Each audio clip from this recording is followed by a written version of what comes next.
क्या चल रहा था? जैनिज्म है ना। बुद्धिज्म तो पढ़ लिया था हम लोगों ने, खत्म हो गया था। बुद्धिज्म के प्रीवियस क्वेश्चन लगाए नहीं लगाए? नहीं लगाए? लगाओ। कब लगाओगे? ईसीएस के बाद या आईएएस के बाद? अभी लगा लो तो फायदा होगा थोड़ा सा लगाने में। ठीक, चलिए तो डिस्कशन करने वाले हैं आज हम लोग जैनिज्म के बारे में। ठीक है, जैन धर्म और जैनिज्म के बारे में आज चर्चा करनी है। हम लोग कल बौद्ध धर्म के बारे में पढ़ लिए थे। बौद्ध धर्म या बुद्ध धर्म, ये वो धर्म था जिस धर्म के बारे में हमने आपको बताया एक बहुत बड़ा सामाजिक धार्मिक सुधार आंदोलन के तौर पर जिसको भारत के अंदर शुरू किया गया था। ठीक है, हमने बताया गौतम बुद्धा के साथ साथ में महावीर स्वामी भी एक नाम है जो भारत में उस समय सोशियो रिलीजियस रिफॉर्म मूवमेंट्स के लिए जाने जाते हैं। ठीक है, तो सोशियो रिलीजियस रिफॉर्म मूवमेंट या सामाजिक धार्मिक सुधार आंदोलन में जो अगला आंदोलन है वो है हमारा जैन धर्म का। ठीक है, और जैन धर्म में देखिए कोई एक तीर्थंकार नहीं है। तीर्थंकार का मतलब बोल रहा हूँ मैं प्रॉफिट से। प्रॉफिट का मतलब ये वो लोग हैं जो ईश्वर का मैसेज लेके या मैसेंजर के तौर पर अब आपके सामने आ रहे हैं और आपको वो संदेश देना चाह रहे हैं कि आप इस समय कौन कौन सी चीजों को करके क्या क्या करोगे। तो ये सब चीजें जो पूरे के पूरे जैन धर्म के अंदर हैं, उन जैन धर्म के बारे में हम लोग चर्चा करेंगे। 22 टोटल तीर्थंकार के बारे में कोई प्रमाण नहीं मिलता है जैन धर्म में। अगर एक्चुअल हिस्ट्री में देखा जाए सिर्फ 2 तीर्थंकार के बारे में यहाँ पे इतिहास मिलता है हमें। एक तीर्थंकार है पार्श्वनाथ और एक तीर्थंकार है महावीर स्वामी। ये 2 के बारे में लिखा हुआ है। लेकिन अगर जैन टेक्स्ट की बात करें, जैन धर्म की किताबों की बात करें, तो वहां पे 24 के 24 तीर्थंकार के बारे में संक्षेप में लिखा हुआ है। ठीक है, तो उनका तो कहना है कि 24 तीर्थंकार हमारे हुए और जैन धर्म हमारा बहुत पुराना धर्म है। ठीक, लेकिन एक्चुअल में ऐतिहासिक दृष्टि से अगर आप देखोगे तो यह धर्म उतना ही पुराना है जितना पुराना हम बौद्ध धर्म को मान के चलते हैं। ठीक है, तो बौद्ध धर्म या जैन धर्म लगभग कंटेम्परेरी माना जाता है। इवन यहाँ तक माना जाता है कि महावीर स्वामी और गौतम बुद्ध दोनों एक दूसरे के समकालीन थे। मतलब दोनों एक दूसरे के समकालीन एक ही साथ में अपने धर्म का प्रचार प्रसार करते हुए पाए गए। ठीक है, तो ये धर्म जो जैन धर्म है, इस जैन धर्म के बारे में थोड़ी सी अगर हम लोग चर्चा करें, जैसे कल हम लोग ओवरऑल बौद्ध धर्म की अगर बात कर रहे थे तो हमने आपको ये बताया था कि बुद्धिज्म या बौद्ध धर्म के अंदर जो बेसिक वहां का अगर हम लोग बात करें कि आइडियोलॉजी है, तो वो आइडियोलॉजी किसकी बात करते हैं? निर्वाण की बात करते हैं। वो लोग कहते हैं हमें निर्वाण प्राप्त करना है, या फिर अगर थोड़ा सा और इसको हम लोग एक्सप्लेन करें तो महापरिनिर्वाण की बात करते हैं। यही तो है। लेकिन जब हम जैनिज्म के अंदर आते हैं, जैनिज्म का मतलब होता है मोक्ष की प्राप्ति करना। ठीक है, वहां वर्ड निर्वाण यूज नहीं हो रहा है, वहां महापरिनिर्वाण यूज नहीं हो रहा, वहां क्या यूज हो रहा है? मोक्ष की प्राप्ति करना। तो बोले मोक्ष कैसे प्राप्त होगा? बोले मोक्ष प्राप्त होगा जब आपको कैवल्य की प्राप्ति हो जाएगी। कैवल्य क्या है? कैवल्य ज्ञान की प्राप्ति को ही कहते हैं। ठीक है, तो ज्ञान की प्राप्ति को ही कैवल्य की प्राप्ति बोला जाता है। और कैवल्य जिसको मिल जाता है वही व्यक्ति क्या कर सकता है? मोक्ष पा सकता है। ठीक है, अब कुछ चीजें और मैं बता दूं आपको। जैसे कल हम लोग बुद्धिज्म के बारे में क्या क्या पढ़े थे। वहां ईश्वर की मान्यता है या नहीं है? नहीं है। वहां आत्मा की मान्यता है या नहीं है? नहीं है। पुनर्जन्म की मान्यता है। ठीक है, अब जैनिज्म के अंदर चले आते हैं। जैनिज्म ने बोला हम ईश्वर की मान्यता रखते हैं एक स्टेज तक। मतलब एक स्टेज की अगर बात करें तो वो कोई सुपर नेचुरल पावर ईश्वर को नहीं मानते। वो ये नहीं मानते कि ईश्वर है जिसने यूनिवर्स क्रिएट किया, ईश्वर है जिसने जो हवा पानी ये सब क्रिएट किया, ह्यूमन को क्रिएट किया, नहीं मानते। उनका मानना ये है कि ये एक ऐसा प्रोसेस है जो साइंटिफिक तौर पर चलता रहता है। अपने आप चीजें स्वतः उत्पन्न होती हैं और अपने आप स्वतः समाप्त हो जाती हैं। ये लॉ ऑफ यूनिवर्स है, अपने आप चलता रहता है। उनकी मान्यता ये है, वो ईश्वर में नहीं मानते, तो फिर किस में मानते? कौन सी सुपरनेचुरल शक्ति है जिसके ऊपर मानते? कोई कितना भी बड़ा नास्तिक हो, कहीं ना कहीं सुपरनेचुरल पावर तो मानता ही है। ईश्वर को ना माने लेकिन सुपरनेचुरल पावर तो मानते ही होगा ना। अब जैन धर्म वाले तो नास्तिक भी नहीं है, एक धर्म को फॉलो कर रहे हैं, तो वो किसी ना किसी ईश्वर को तो मान रहे होंगे ना। वो बोलते हैं कि ईश्वर आप हो, ईश्वर आप हो, ईश्वर आप हो और ईश्वर हम है। मतलब जो प्रत्येक प्राणी इस धरती के ऊपर है वो सब व्यक्ति क्या है? ईश्वर बन सकते हैं। और ईश्वर बनने के लिए शर्त क्या है? वो शर्त ये है कि आपको 5 सत्यों का पालन करना पड़ेगा जो जैन धर्म में बताए गए। अभी वो सत्य भी देख लेंगे हम क्या क्या बताए गए, या 5 प्रिंसिपल बताए गए हैं जैन धर्म के अंदर। बोले अगर वो 5 प्रिंसिपल या 5 सिद्धांत आप फॉलो कर लेते हो तो आप भी क्या बन सकते हो? ईश्वर बन सकते हो। ठीक है, और उसके लिए क्या करना पड़ेगा? इसमें प्रोसेस बहुत कठिन है। जैनिज्म में प्रोसेस क्या है? बहुत कठिन है। अगर बुद्धिज्म में आप देखोगे काफी ज्यादा फ्रीडम दी गई है, रिलीजन के अंदर बहुत आसानियां दी गई हैं। यहाँ जैनिज्म के अंदर बोला गया है कि अगर आप अपनी सांस भी लेते हो, सांस लेने तक पे कहीं ना कहीं थोड़ी बहुत पाबंदी दिखाई देती है। क्यों? क्योंकि बोले सांस लेंगे, कुछ माइक्रो ऑर्गेनिज्म हमारे हवा में ट्रेवल करते हैं और वो माइक्रो ऑर्गेनिज्म मुंह के अंदर जाते हैं और वो मर जाते हैं। ठीक है, जीव हत्या। ठीक है, तो वो इसको गलत बताते हैं। बोले लेकिन जीना, सांस लेनी पड़ेगी, है ना, सांस बंद करके कौन जी पाएगा? तो वो क्या करते हैं? उसके लिए मुंह पे क्या लगाते हैं? हमेशा आपने देखा होगा मास्क लगा के रखते हैं कि उसकी वजह से माइक्रो ऑर्गेनिज्म उनके मुंह के अंदर ना जाए। तो इतना टफ वो रिलीजन को कहीं ना कहीं फॉलो करते हैं। एक चीज। दूसरी चीज, जब भी वो चलते हैं रास्ते में, जब भी रास्ते के ऊपर चलते हुए दिखाई देंगे तो अपने पास में एक कपड़ा या झाड़ू रखते हैं और उससे हमेशा झाड़ के आगे बढ़ते हैं। क्यों? कारण क्या? नीचे चींटियां हैं, है ना। अगर हम आगे बढ़ेंगे या और ज्यादा किसी तरीके से कोई भी किसी भी तरीके का छोटा छोटा माइक्रो ऑर्गेनिज्म आ गया, पैरों के नीचे आएगा, आके मर जाएगा, ये भी जीवन क्या मानते हैं। वो इतना एक्सट्रीम चले गए इन सब चीजों में कि उन्होंने बोला कि हम कृषि भी नहीं करेंगे। कृषि के ऊपर पाबंदी है जैन धर्म में। जैन धर्म का कोई व्यक्ति कृषि नहीं करता और ना ही कृषि को प्रमोट करता है। ठीक है, कारण उसके पीछे क्या है? वहां पे भी तो यूज हो रहा है ना, केमिकल्स, माइक्रो ऑर्गेनिज्म, ये सब चीजें यूज हो रही है और वहाँ फर्टिलाइजर्स जो यूज किए जाते हैं उसमें क्या होता है? जीव हत्या हो जाती है। तो वो क्या करते हैं? खेती तक के ऊपर उन्होंने ऑब्लिगेशंस या ऑब्जेक्शंस दिखाए हुए कि हम खेती या एग्रीकल्चर भी अलाउ नहीं करते। हाँ, खाते क्यों? हाँ, अच्छा क्वेश्चन। खाना जीने के लिए जरूरी है। ठीक है, तो जीने के लिए जो चीज जरूरी है, जैसे मैंने बोला सांस लेते समय उन्हें पता है माइक्रो ऑर्गेनिज्म मुंह में आके मर सकते हैं, है ना। तो वो फिलॉसफी के आधार पर तो अपनी जगह सत्य है। उन्होंने माना कि जीव हत्या यहाँ पे हो रही है, हम इसको गलत बताते हैं। उसने बोला कि जो कर रहा है उसे करने दो, हम अपने हाथों से जीव हत्या नहीं करेंगे, है ना। तो वो अपने हाथों से उससे परहेज करते हैं। इसलिए जैन समुदाय के अंदर कोई भी व्यक्ति अपने हाथों से उस चीज को नहीं करता है। ठीक है, और इसके बारे में और डिटेल अगर चाहिए हो तो जैन मुनियों के पास में जाओ, उनके पास बैठो जाके और पूछो जाके आप कृषि क्यों नहीं करते हैं। वो आपको इसमें संक्षेप में बताएंगे, मजाक नहीं, वो डिटेल बताएंगे, आपको एनालिसिस करके बताएंगे कि हम ऐसी चीजों पे पाबंदी क्यों लगाते हैं। हर धर्म का अपना अपना ऑब्जेक्टिव होता है, हर धर्म के अपने अपने प्रोसीजर्स होते हैं और उनका सम्मान हम सबकी जिम्मेदारी करना रहता है ना। तो उसके सम्मान को आगे लेते हुए हम लोग उसी तरीके से चीजों को पढ़ते हैं। ठीक, बहुत सारे ऑब्जेक्शंस अलग अलग तरह के देखने को मिलेंगे आपको इस धर्म में, इसलिए मैंने बहुत सारी चीजें पहले स्पष्ट कर दी, है ना, देखेंगे। लेकिन उन चीजों को भी ध्यान में रखते हुए हमें पढ़ना है कि किस तरीके से जैन धर्म के लोग अपनी मान्यताओं को आगे रखते हैं। अब उनका ये भी तो देखो, बलिदान भी तो देखो, कितना बड़ा बलिदान है कि वो सांसारिक मोह माया की हर तरीके की चीजों को खत्म करते चले जा रहे हैं, न्योछावर करते चले जा रहे हैं। उन्होंने बोला आप और हम में से ही ईश्वर है, हम सब ईश्वर बन सकते हैं, लेकिन ईश्वर बनने के लिए कुछ शर्तें, जो 5 शर्तें फॉलो करेगा वो ईश्वर बन जाएगा। उन शर्तों को फॉलो करने के बाद में भी आम आदमी नहीं बन सकता।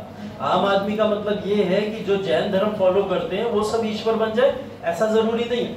जैन धर्म फॉलो करने के बाद में जो लोग अपनी मृत्यु स्वीकार कर लेते हैं, मोक्ष की प्राप्ति के लिए क्या करते हैं? उपवास करते हैं, और उपवास करने के दौरान उनकी जब मृत्यु हो जाती है, ऐसे लोग ही मोक्ष की प्राप्ति करते हैं और ऐसे ही व्यक्ति जो है उन्हें क्या बोला जाता है? वो भगवान या ईश्वर बन जाते हैं। ठीक है, मतलब क्या होता है, अभी रिसेंटली आपने देखा होगा एक जैन मुनि थे बहुत बड़े और उनको माना गया कि वो मोक्ष प्राप्त कर गए। ठीक है, मोक्ष प्राप्त, अभी लास्ट ईयर की न्यूज़ है, और उनके बारे में मोक्ष प्राप्त करने का और उनको भगवान का दर्जा जैन धर्म में दिया गया।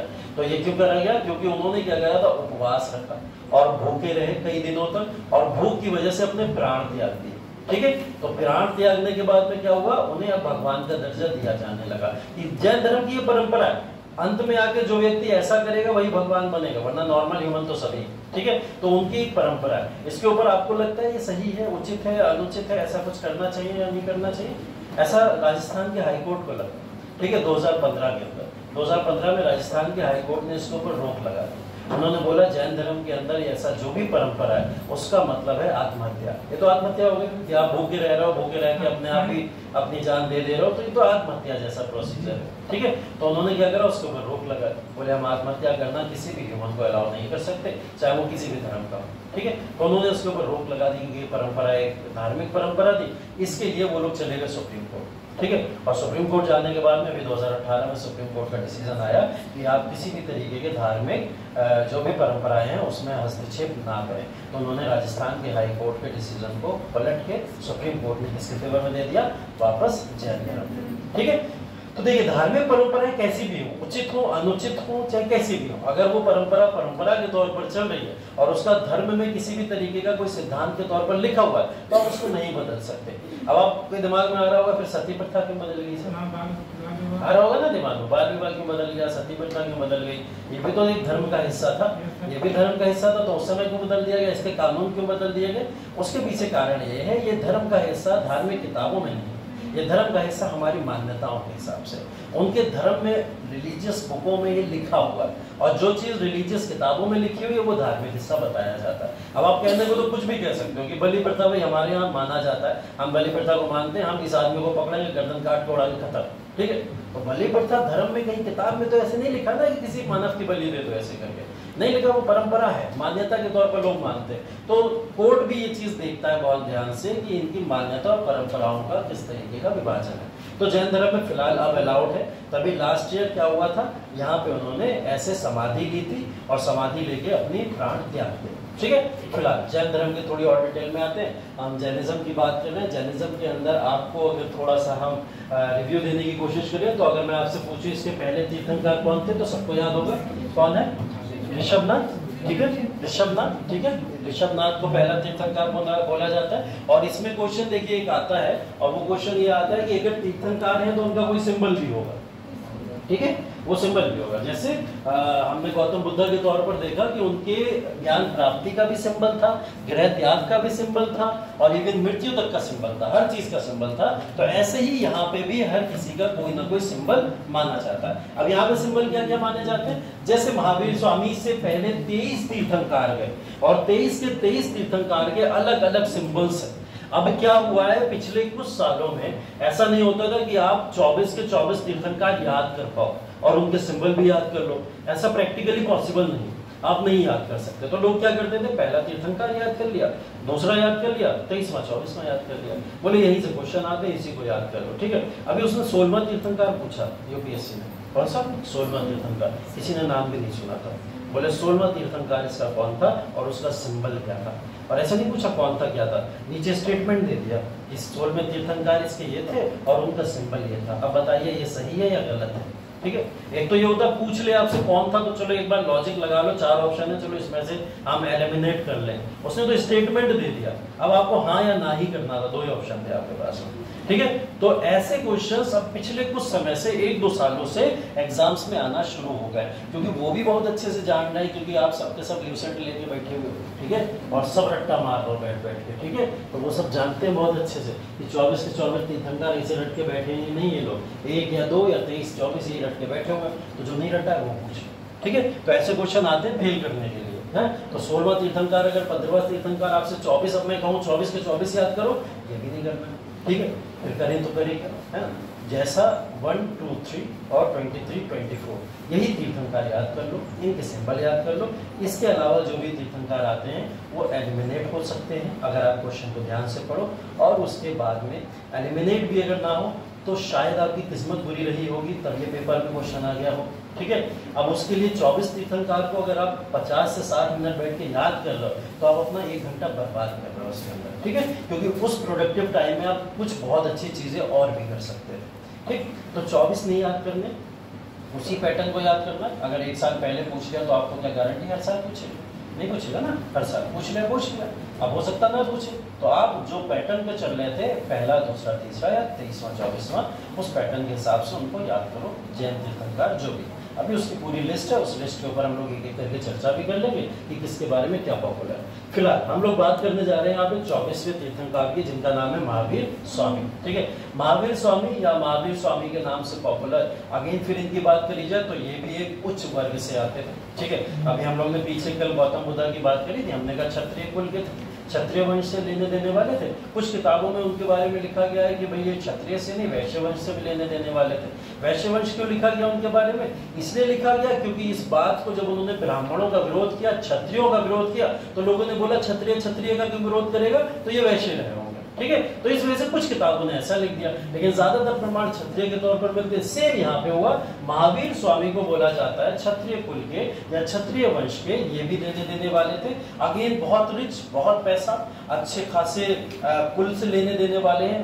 इनके फादर हमेशा फिर से ये क्या है, राजा है, और राजा होने के नाते इनके पास में बहुत अच्छे से वो तमाम सामाजिक और कह सकते हो आप आर्थिक इनके पास में प्रॉफिट्स हैं जो सामान्य लोगों के पास में नहीं होते थे। ठीक है, उसके बाद में भी इन्होंने 30 साल की उम्र में अपना गृह त्याग कर दिया, और गृह त्याग करने के बाद में 12 साल की तपस्या करके कैवल्य की प्राप्ति की। कितना तपस्या किया?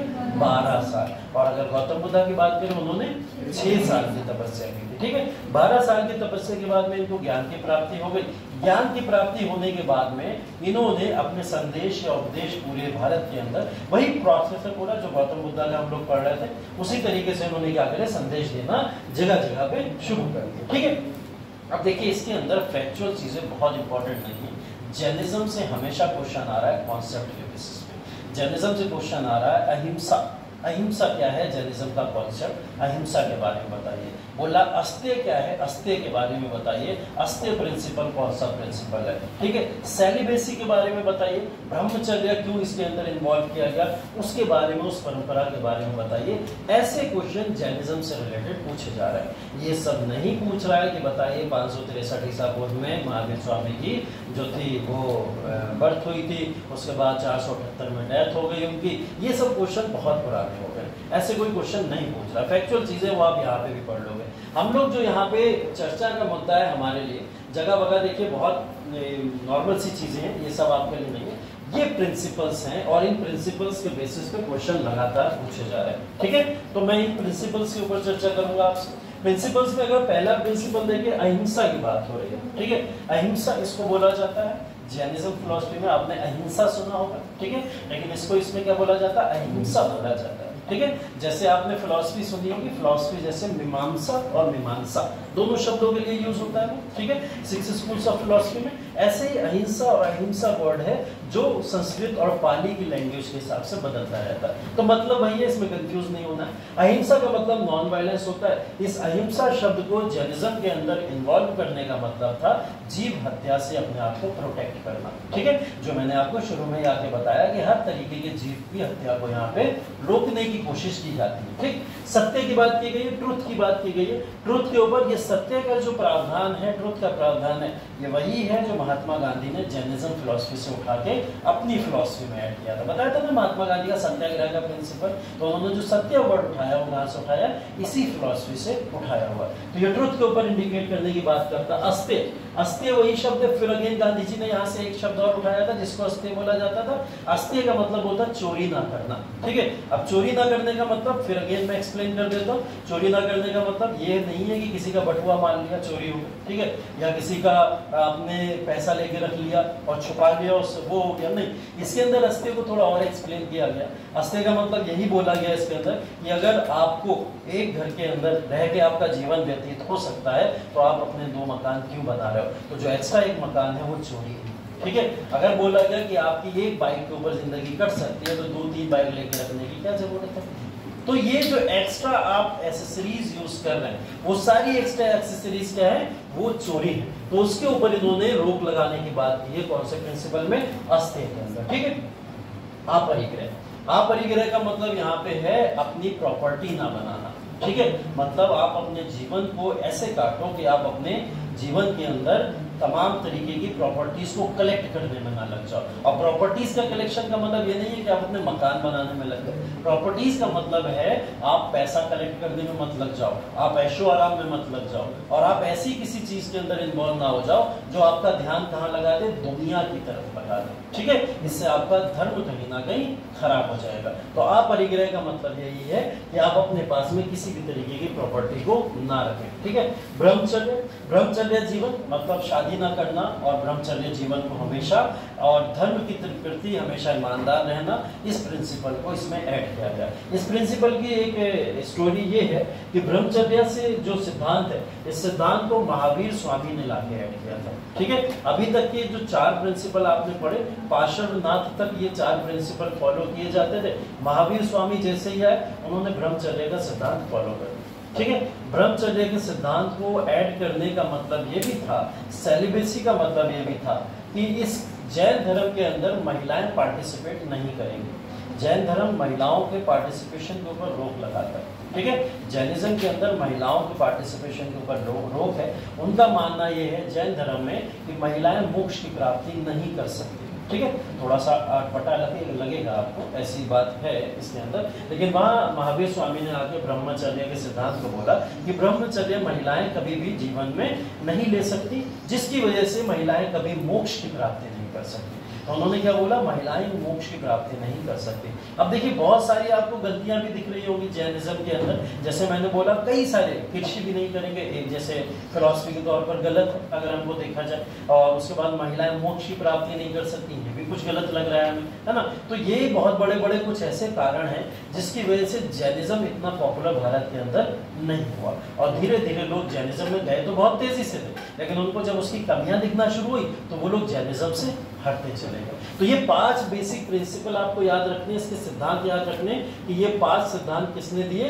इनमें से ये 4 सिद्धांत किसके दिए हुए, पार्श्वनाथ तक के दिए हुए सिद्धांत माने जाते हैं, और ब्रह्मचर्य किसने ऐड किया आके, महावीर स्वामी ने इसके अंदर आके ऐड किया था। ठीक है, तो ये 5 इसके सत्य हैं, इन 5 सत्य को याद रखना है। और इसके अलावा एक चीज यहीं पे बता देते हैं, वो चीज ये है कि इस प्रिंसिपल के अंदर KFC नाम का भी एक तत्व पाया जाता है। ठीक है, KFC सुना है आप लोगों ने? कहाँ सुना? अभी तो कह रहे हैं जीव हत्या पे बैन है जैनिज्म में, ऐसा वैसा। अभी KFC की बातें करने लगे आगे। KFC सिद्धांत है इसका जैनिज्म का, है ना। KFC को खाने वाला नहीं, जो नोचते हो वो वाला KFC की बात नहीं हो रही। ठीक है, यहाँ KFC की जो बात हो रही है वो इनके 3 सिद्धांतों की बात हो रही है, जिसके अंदर पहला सिद्धांत है राइट नॉलेज। ठीक है, क्या मतलब है, K4 मतलब है राइट नॉलेज, मतलब सही ज्ञान, इसका एक सिद्धांत है। उसके बाद में इसको बोला जाता है राइट फेथ।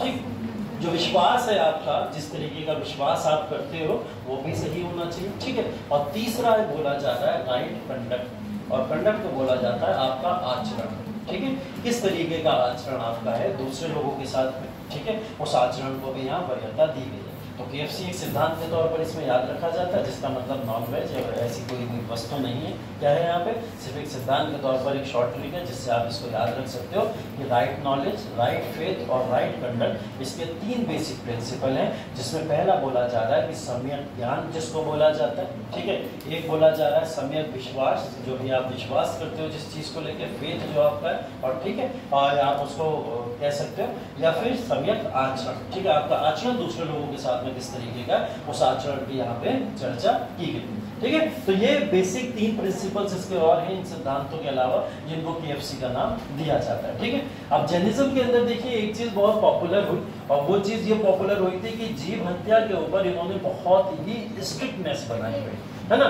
जीव हत्या के ऊपर स्ट्रिक्टनेस इतनी है कि इसकी वजह से क्या हुआ, जैनिज्म पॉपुलर हुआ तेजी से। ठीक है, 2 बड़े सिद्धांत थे जब हम लोग धर्म की तरफ वापस चले। एक मैंने बताया था वर्णा सिस्टम एक बहुत बड़ी प्रॉब्लम थी। वर्णा सिस्टम की वजह से किसका जन्म हुआ, बुद्धिज्म का।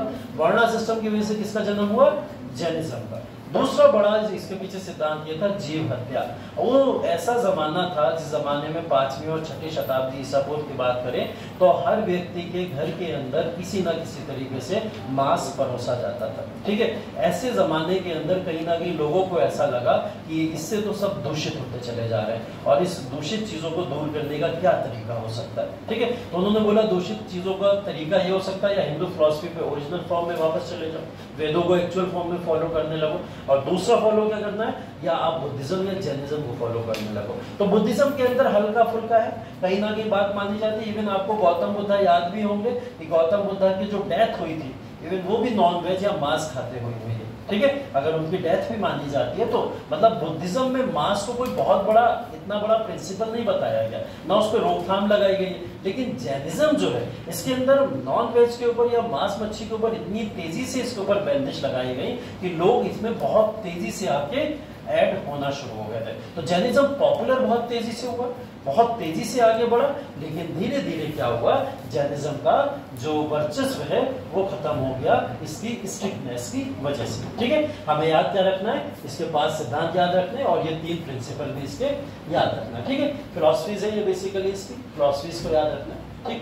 ये देखिए 24 तीर्थंकार हैं इसके, और इन 24 तीर्थंकार में से 24 में जो तीर्थंकार हैं उन तीर्थंकार ने आपको एक बात बताई थी जो ब्रह्मचर्य का सिद्धांत है वो, और एक शब्द और इन्होंने यहाँ पे यूज किया था जिस शब्द को बोला जाता है कर्मा। क्या बोला जाता है? कर्मा। कर्मा का मतलब कोई बताएगा?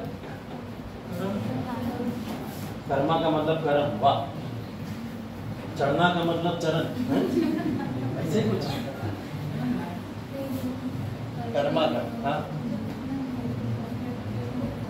मतलब कोई डेफिनेशन बताओ इसकी कर्मा की। कोई भी कर्म का फल मतलब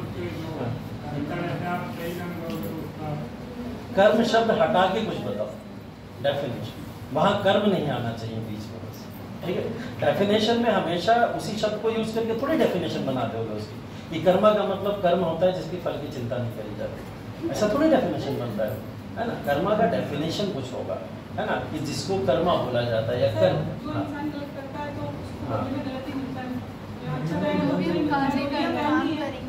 मतलब टिट फॉर टैट, और जो भी हम काम करते हैं वो कर्म कहलाता है, हमारी श्रम कर रहे हैं तो हमारा कर्म है।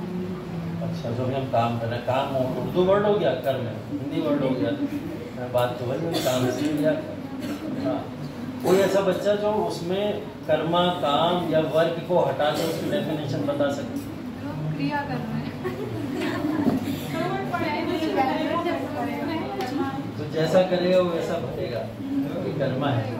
नहीं, इससे भी बियॉन्ड है कुछ, ये तो हमने सुनी बातें हैं, ये तो हमारी सुनी बातें हैं, जैसी करनी वैसी भरनी, सब सुनी बातें हैं, सुनी हुई है। उस हिसाब से तो सही बताया, लेकिन हाँ अभी भी उस परफेक्ट डेफिनेशन पे नहीं पहुंचे। कुछ और डेफिनेशन कोई बताए? हाँ भाई कुछ कहना चाह रहे, अब कुछ नहीं कहना है। हाँ चरण, वो कह रहा था, तुम कह रहे थे, अच्छा ऐसा भी होता है, चलो अब ध्यान रखना आगे 2-3 साल बाद। चलो, कर्मा का मतलब होता है बेसिकली, अगर हम लोग कर्म की डेफिनेशन या कर्म के सिद्धांत के ऊपर जाए तो कर्मा, जैसे जैनिज्म के अंदर जिस फिलॉसफी की बात करी गई है या जिस सिद्धांतों की बात करी गई है, तो कर्मा उस चीज़ को बोला गया है कि आप कोई भी किसी भी तरीके की कोई क्रिया करते, ठीक है। अभी डेफिनेशन पे जाऊंगा, मैं पहले मैं जाऊंगा, ठीक है, पहले मैं समझा दूँ, समझाने के लिए फिर डेफिनेशन दूंगा। अगर आप किसी भी तरीके की कोई क्रिया करते हैं, ठीक है, और जैसा उन्होंने बोला उसकी कोई प्रतिक्रिया होती है, ठीक है, कोई भी क्रिया करिए उसकी जब कोई प्रतिक्रिया होती है तो ऐसी चीज़ कर्मा की डेफिनेशन में आती है। वन ऑफ द डेफिनेशन उसकी वो हो सकती है। लेकिन जैनिज्म के अंदर जब इस फिलॉसफी को बताया गया और जैनिज्म ने जब कर्मा की बात करी, उसके कहने का मतलब ये था जीव हत्या कर अगर आपने, और जीव हत्या करना क्या हुआ, वो आपका एक कर्मा है, ठीक है। जीव हत्या करना क्या है? एक कर्म है। और जीव हत्या करने के बाद में अगर आप सोच रहे हो आप मोक्ष की प्राप्ति कर लो, तो ये कि बिल्कुल भी पॉसिबल नहीं। ठीक है, अगर आपने सोचा कि आपने इन 5 सिद्धांतों को फॉलो नहीं किया और 5 सिद्धांतों को फॉलो करने के अलावा अगर आप सोच रहे हो आपको मोक्ष की प्राप्ति हो जाए, तो मोक्ष की प्राप्ति नहीं हो सकती। अगर आपने right knowledge, right belief, right conduct या इस विश्वास को फॉलो नहीं किया, तो अगर आप सोचो मोक्ष की प्राप्ति हो जाए, तो आपको मोक्ष की प्राप्ति नहीं हो सकती। बेसिकली इन सब में कॉमन क्या आ रहा है? मोक्ष आ रहा है ना, सब चीजों में कॉमन। तो उसमें जो जैनिज्म में कर्मा की फिलॉसफी बताई गई, उन्होंने इस चीज को ये बोला कि कर्मा वही चीज है जो आपको मोक्ष की तरफ लेके जाता है। ठीक है, अगर आपका कंडक्ट या आपका आचरण सही है तो वो आपको मोक्ष की तरफ ले जाएगा, अगर आपका आचरण खराब है तो वो आपको मोक्ष कभी दिला नहीं सकता। यही उनकी डेफिनेशन के हिसाब से क्या है? कर्मा का एक सिद्धांत है या कर्मा की एक फिलॉसफी। ठीक है, बात समझ आ गई है? कर्मा का सिद्धांत किस पे डिपेंड है जैनिज्म के अंदर, या ओवरऑल अगर डेफिनेशन में बात करें, मोक्ष के ऊपर है। मोक्ष की डेफिनेशन के हिसाब से ही आप कर्मा की डेफिनेशन डिसाइड करोगे। मतलब मोक्ष की प्राप्ति ही इसमें क्या बोला गया है? कर्मा को बोला गया है। आप मोक्ष की प्राप्ति कर लो तो आपके सही कर्मा है, अगर आप मोक्ष की प्राप्ति नहीं कर पाते हो तो वो आपके लिए खराब कर्मा है। और इन्होंने सब उचित अनुचित चीजों का यहाँ पर डिस्कशन करके रख दिया। ठीक है, तो बेसिकली जो महावीर स्वामी थे उन्होंने किसके ऊपर फोकस किया? कर्मा के ऊपर, इस आइडियोलॉजी के ऊपर फोकस किया है। 2 फोकस उनके और थे, जिसमें से एक वर्ड था अनेकांतवाद। ठीक है, अनेकांतवाद जैनिज्म का बहुत इंपॉर्टेंट फिलॉसफी है और अनेकांतवाद के अंदर बताया गया है कि अनेकांतवाद, जैसे मैंने बताया कर्मा एक बहुत इंपॉर्टेंट है, मोक्ष एक बहुत इंपॉर्टेंट है, उसी तरीके से अनेकांतवाद को भी बहुत इंपॉर्टेंट फिलॉसफी माना गया या दर्शन माना गया। अनेकांतवाद का मतलब क्या है? अगर आप इसको संधि विच्छेद करोगे तो क्या मतलब निकल के आता है इसमें? अनेकांतवाद का मतलब मीनिंग क्या होगा इसका? सबका अंत एक ही है, बहुरूपता का सिद्धांत। हाँ, बहुरूपता का सिद्धांत। अगर डेफिनेशन निकालो तो बहुरूपता का सिद्धांत या सबका अंत अगर देखा जाए तो एक ही है और एक ही जगह पे। ठीक है, तो अनेकांतवाद का मतलब बेसिकली सबका अंत एक ही है और एक ही तरीके से है, एक ही तरह से है। तो इंसान को अपने कर्मों के ऊपर जो कर्मा का सिद्धांत है उसको फॉलो करते हुए मोक्ष की प्राप्ति कर लेना चाहिए। ऐसे सिद्धांत को बहुरूपवाद का सिद्धांत या अनेकांतवाद का सिद्धांत बोला जाता है। इंपॉर्टेंट फिलॉसफी ये सब पता कहाँ काम आती है? जब आप आंसर राइटिंग कर रहे होते हो, जब आप आंसर्स लिख रहे होते हो तो वहाँ पे आपको ऐसी छोटी छोटी फिलॉसफीज या दर्शन के बारे में मेंशन करना होता है। और ये सिर्फ हिस्ट्री में काम नहीं आएगी आप पे, या आप किसी भी सब्जेक्ट के अंदर जब फिलोसफिकल सब्जेक्ट्स आते हैं ना आपके जैसे, उनको जब GS 1, 2, 3, 4 कुछ भी लिख रहे होगे तो आपको हर जगह किसी ना किसी फॉर्म में ये टर्मिनोलॉजीज काम आ जाती हैं। जैनिज्म और बुद्धिज्म जो बच्चे पढ़ते हैं वो इसको यूज़ पता कहाँ करते हैं? वो इसको यूज़ करते हैं आज के समय में, वर्तमान के समय में। अगर करंट अफेयर्स का कोई मुद्दा उठ रहा है और कोई क्वेश्चन इस तरीके का आ गया, जैसे कल मैंने आपको बताया था रेप काफ़ी चल रहा है भारत के अंदर, उसको लेकर आंदोलन, और रेप के आंदोलन को लेकर अगर आप उसके अंदर कैसे बचा जा सकता है, क्या उसकी तरीके हो सकते हैं कि इन सारी चीज़ों पर हम रोक लगा सकें। जैसे आपने देखा अभी बंगाल में कानून बन गया अपराजिता, ठीक है, देखा आपने बिल पास हुआ है अभी वहाँ पे, और बिल के पास में एक्ट आएगा, इसके बाद में भी देखो फिर क्या होता है, कानून में बने ना बने, लेकिन बिल पास हो गया।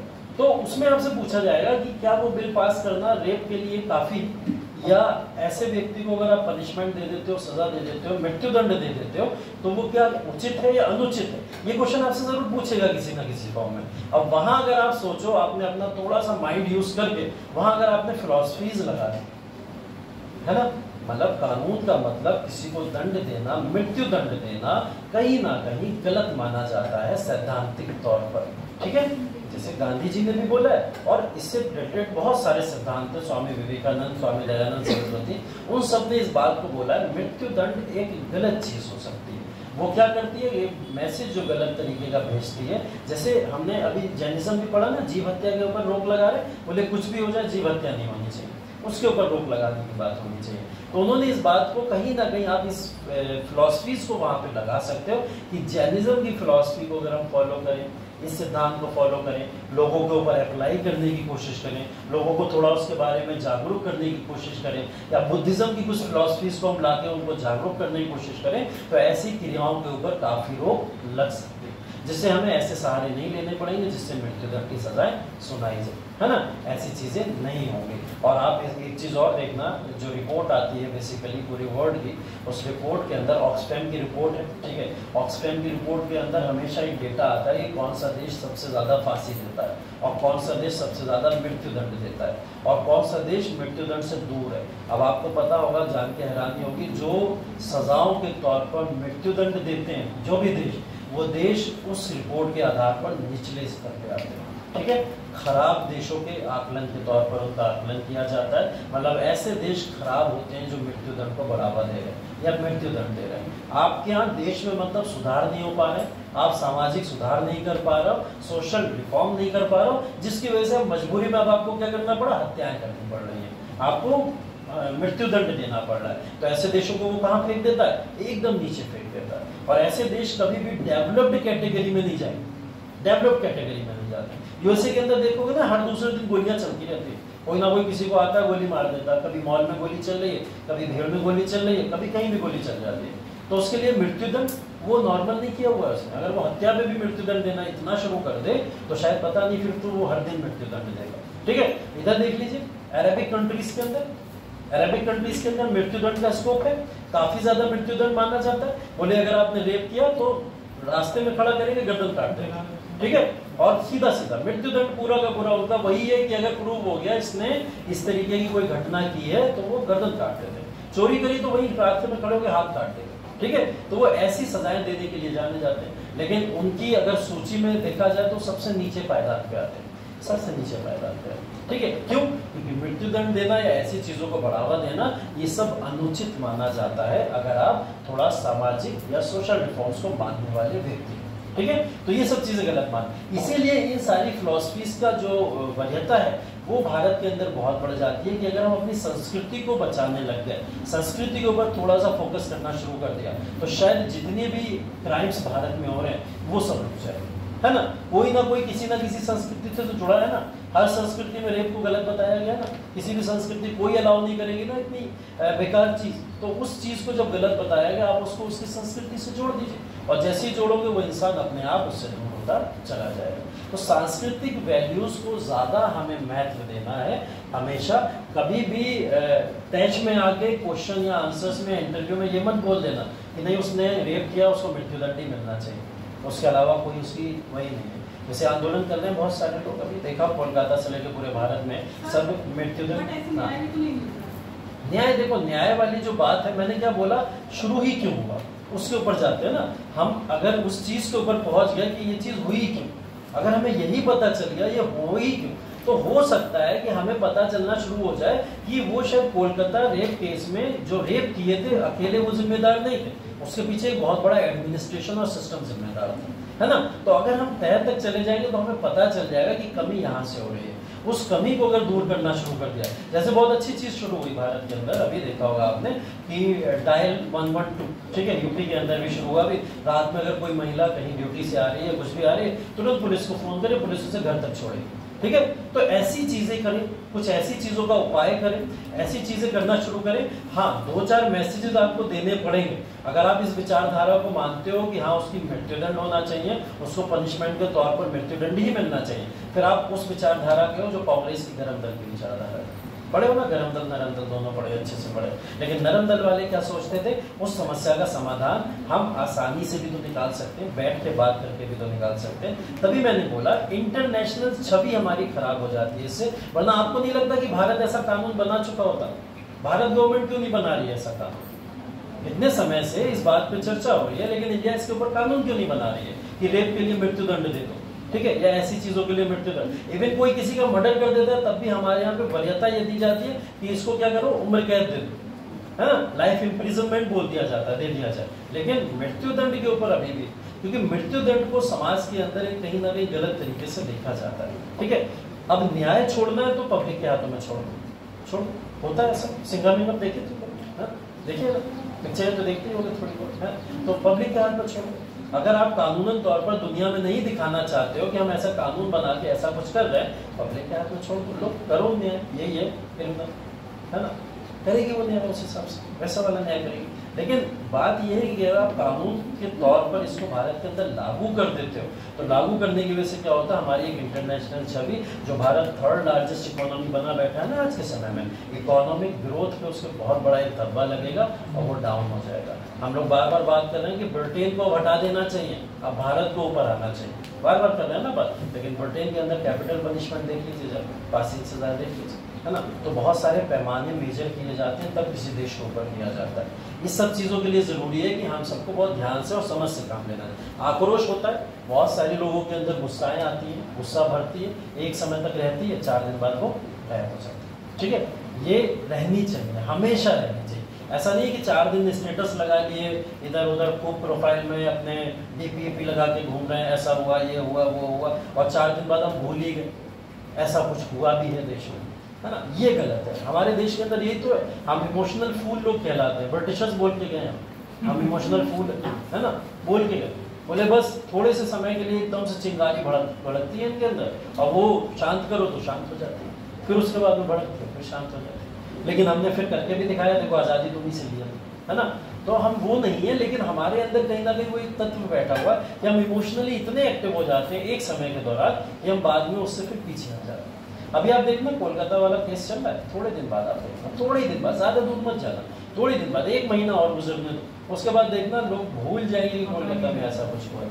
ठीक है, सब भूल जाते हैं एक समय में, लेकिन ये है कि इस समय में कुछ परिवर्तन हो जाते हैं। समाज को इस बात को हमेशा याद रखना चाहिए, और ऐसी बहुत सी घटनाएं भारत में हो रही। अभी लेक्चर लेते ही लेते 1.5 घंटे के क्लास के अंदर अगर हम लोग लेक्चर ले रहे हैं, इस 1.5 घंटे के टाइम पीरियड के अंदर कम से कम 8 लड़कियों का बलात्कार हो जाएगा दुनिया भर में, पूरे भारत में 8 लड़कियों का 1.5 घंटे में 8 बलात्कार हो जाते हैं देश में।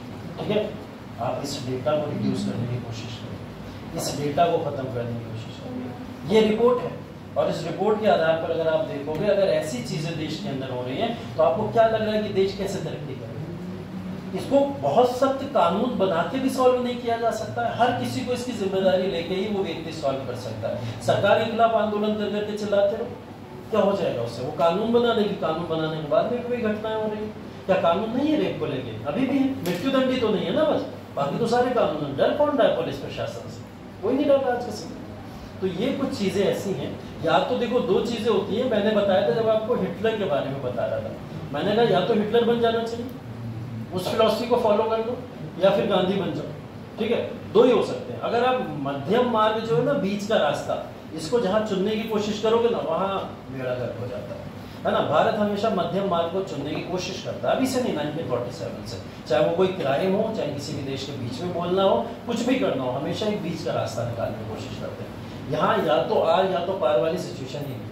ठीक है, जब या तो हिटलर बन जाओ, हिटलर मतलब करी तुमने सजा, तो अब तुम्हें मृत्युदंड, रोड पर खड़े होकर मारेंगे, खत्म हो जाएंगे क्राइम, सारे क्राइम खत्म हो जाएंगे। या तो फिर एकदम नॉर्मल हो जाओ पूरी तरीके से, कि कोई क्राइम किसी भी तरीके से कर ही ना पाए। कुछ इस तरीके से लोगों के साथ में बैठ के और सम्मान के साथ सबसे बात करो, इंटरेक्शन करो बैठ के, ये सब चीज़ें, है ना। मध्यम मार्ग चुनोगे तो प्रॉब्लम होती है। ठीक, तो यही चीज़ें हैं। तीर्थंकार जो हैं 24 तीर्थंकार जैनिज्म के।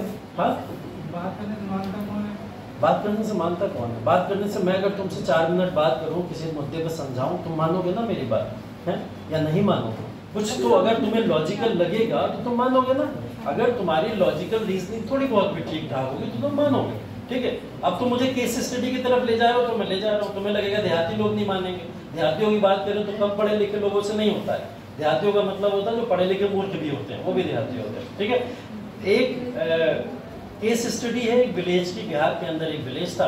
उस विलेज के अंदर वहाँ के बच्चों को प्राइमरी स्कूल्स के अंदर डेली जाना होता था, मिड डे मील मिलता था, अच्छा खासा एजुकेशन सिस्टम चल रहा था, खाना खा रहे थे। वहाँ पे पेरेंट्स ने अपने सारे बच्चों को एकदम भेजना बंद कर दिया, बोले हम उस स्कूल में अपने बच्चों को नहीं भेजेंगे। ठीक, पता चला क्यों नहीं भेजेंगे? पता चला कि वहाँ पे एक दलित व्यक्ति है जो खाना बनाता है, और उस दलित व्यक्ति के खाना बनाने की वजह से वो परंपरा ऐसी है जिसके थ्रू अब वहाँ के सारे बच्चे ठाकुर थे, ब्राह्मण थे, इस तरीके के थे। और ये परंपरा दिमाग की कैसे वो बैठी हुई थी लोगों के मन में।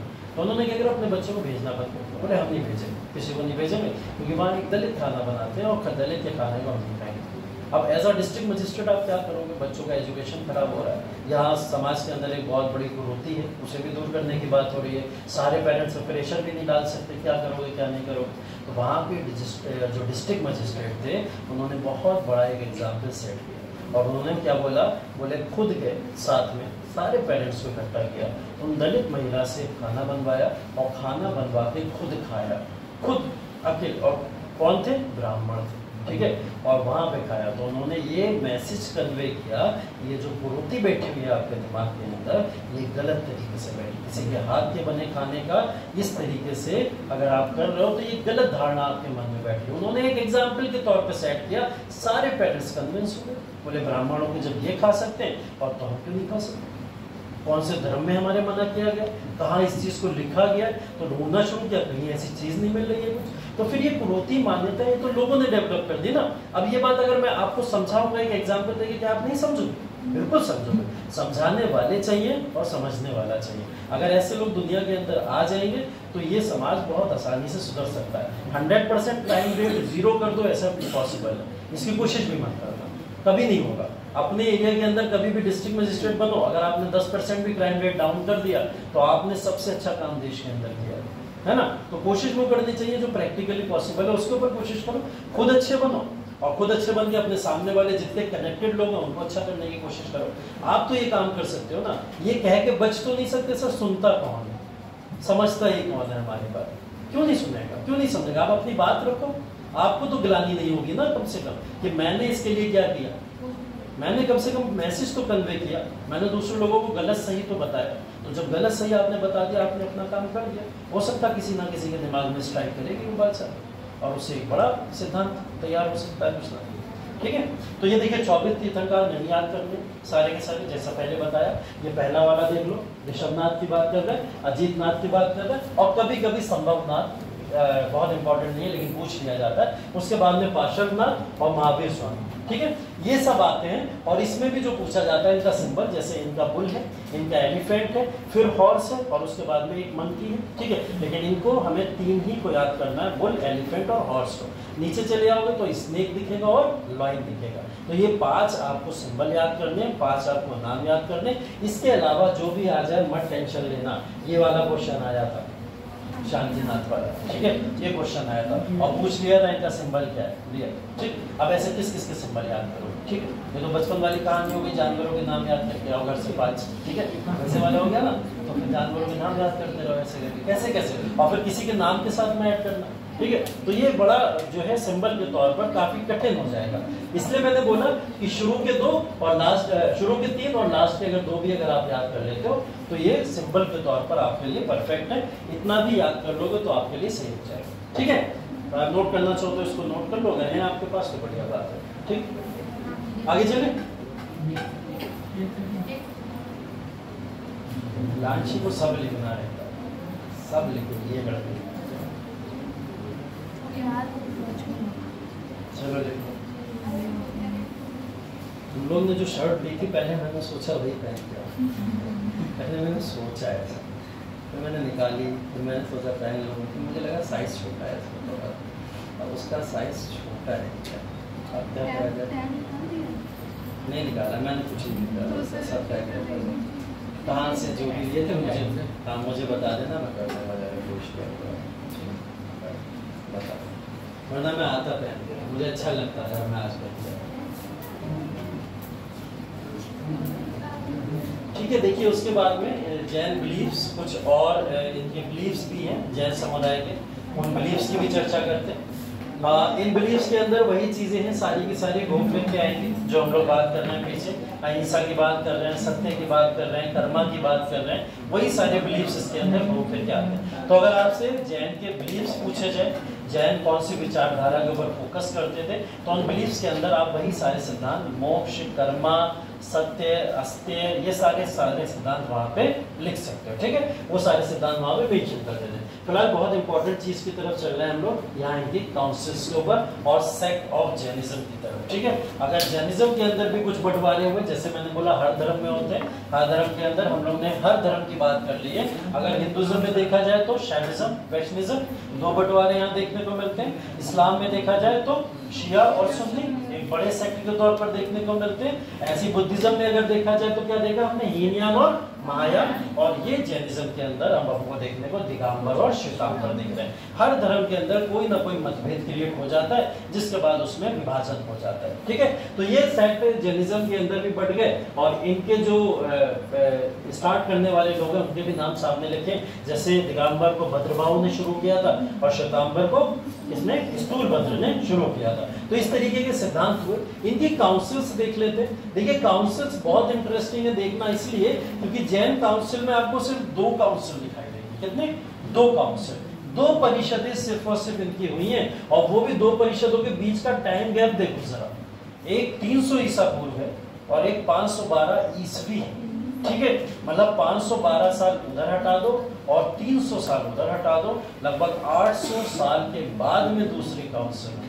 ठीक है, 800 साल बाद अगर इसी धर्म के अंदर कोई काउंसिल या परिषद कराई जाएगी, तो आपको नहीं लगता उन 800 सालों में वो धर्म पूरा तितर-बितर हो चुका होगा, है ना? ये धर्म ही तो प्रमोशन का एक तरीका थे पहले के जमाने में। इन धर्म में जो काउंसिल होती थी यही प्रमोशन करती थी। काउंसिल ही 800 साल बाद अगर होगी तो वो धर्म कैसे चलेगा? ठीक है, इन काउंसिल्स में 300 BC में पहली काउंसिल हुई है, पाटलिपुत्र इसकी जगह थी, और इस कौन चेयरमैन थे? स्थूलभद्र। स्थूलभद्र कौन से वाले? जो श्वेतांबर के प्रवक्ता है, कहीं ना कहीं वो इसके माने जाते हैं। ठीक है, और इस समय में जो राजा थे चंद्रगुप्त मौर्य। देखिए चंद्रगुप्त मौर्य का योगदान बहुत बड़ा है इसके अंदर। चंद्रगुप्त मौर्य का योगदान इसलिए बड़ा माना जाता है क्योंकि चंद्रगुप्त मौर्य ने जैनिज्म को प्रमोट किया है पूरे देश के अंदर। चंद्रगुप्त मौर्य वही व्यक्ति हैं जिन्होंने इसका संन्यास के तौर पर, जैसे मैंने बताया था ना शुरू में, जैनिज्म के लोग क्या करते हैं? संन्यास ले लेते हैं, उपवास रखते हैं और अपना प्राण त्याग देते हैं। चंद्रगुप्त मौर्य ने सेम कार्य किया था, इन्होंने अपने प्राण त्याग दिए थे जैनिज्म या जैन धर्म को मानते हुए। ठीक है, तो ये कहीं ना कहीं इसलिए इंपॉर्टेंट हो जाता है, तो चंद्रगुप्त मौर्य यहाँ पे इंपॉर्टेंट है। सेकंड जैन काउंसिल 512 वल्लभी के अंदर हुई है। ठीक है, देवदिगनी इसके कहीं ना कहीं अध्यक्ष के तौर पर जाने जाते हैं। ये टेबल बना लो, ये टेबल बना लो, जैसे कल आपने वो टेबल बनाई थी, इस टेबल को बना लो। बुद्धिज्म की जैसे टेबल बनाई थी वैसे इसकी भी एक टेबल बना।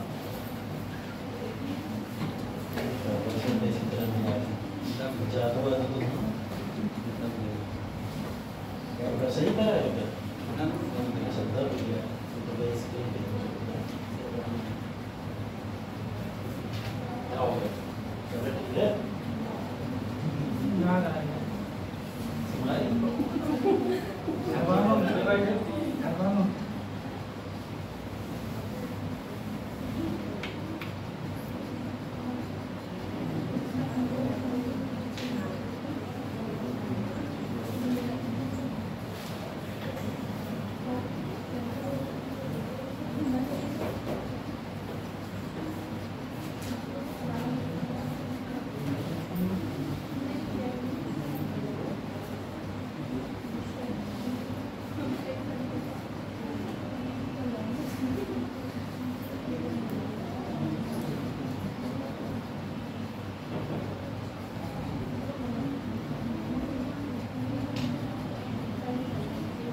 देवदिगनी ये लिख दे रहा हूं।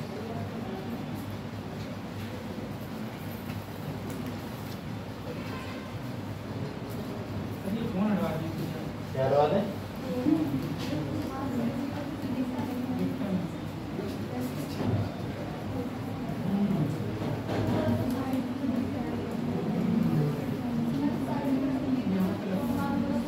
ये एने को एने मत लिख लेना, ठीक है? पूछ लेना मुझसे कि सही ना है। हाँ बस पूछ। एने का मतलब क्या होता है पता तुमको? नॉट अवेलेबल, अवेलेबल है। देखिए मैत्री इस समय एक राजवंश चलता था, ठीक है? मैत्री राजवंश था जो वल्लभी के अंदर उस समय में चला करता था। इस राजवंश के राजा है, ठीक है? देवभूमि करके उन्हें जाना जाता है, देवभूमि नाम है उनका। देवभूमि करके जाना जाता है। एक नाम उनका मैत्रेय वंश के, मैत्रेय वंश चला करता था आपका, इसके राजा, लिख लेना इसको बहुत ध्यान से, ठीक है। और एक नाम इनका और भी है जो ध्रुवसेन के नाम से भी जाना जाता है, ठीक है। तो कहीं कहीं आप देवभूमि भी सुनोगे और कहीं कहीं आप ध्रुवसेन भी सुनोगे, तो दोनों लिख लेना है, ठीक है। ध्रुवसेन भी लिख लेना है।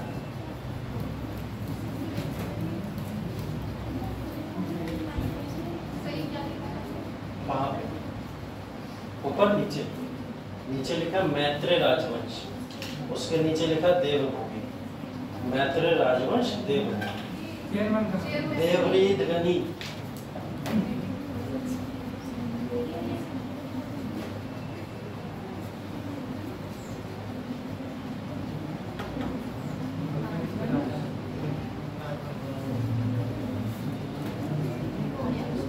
ठीक है,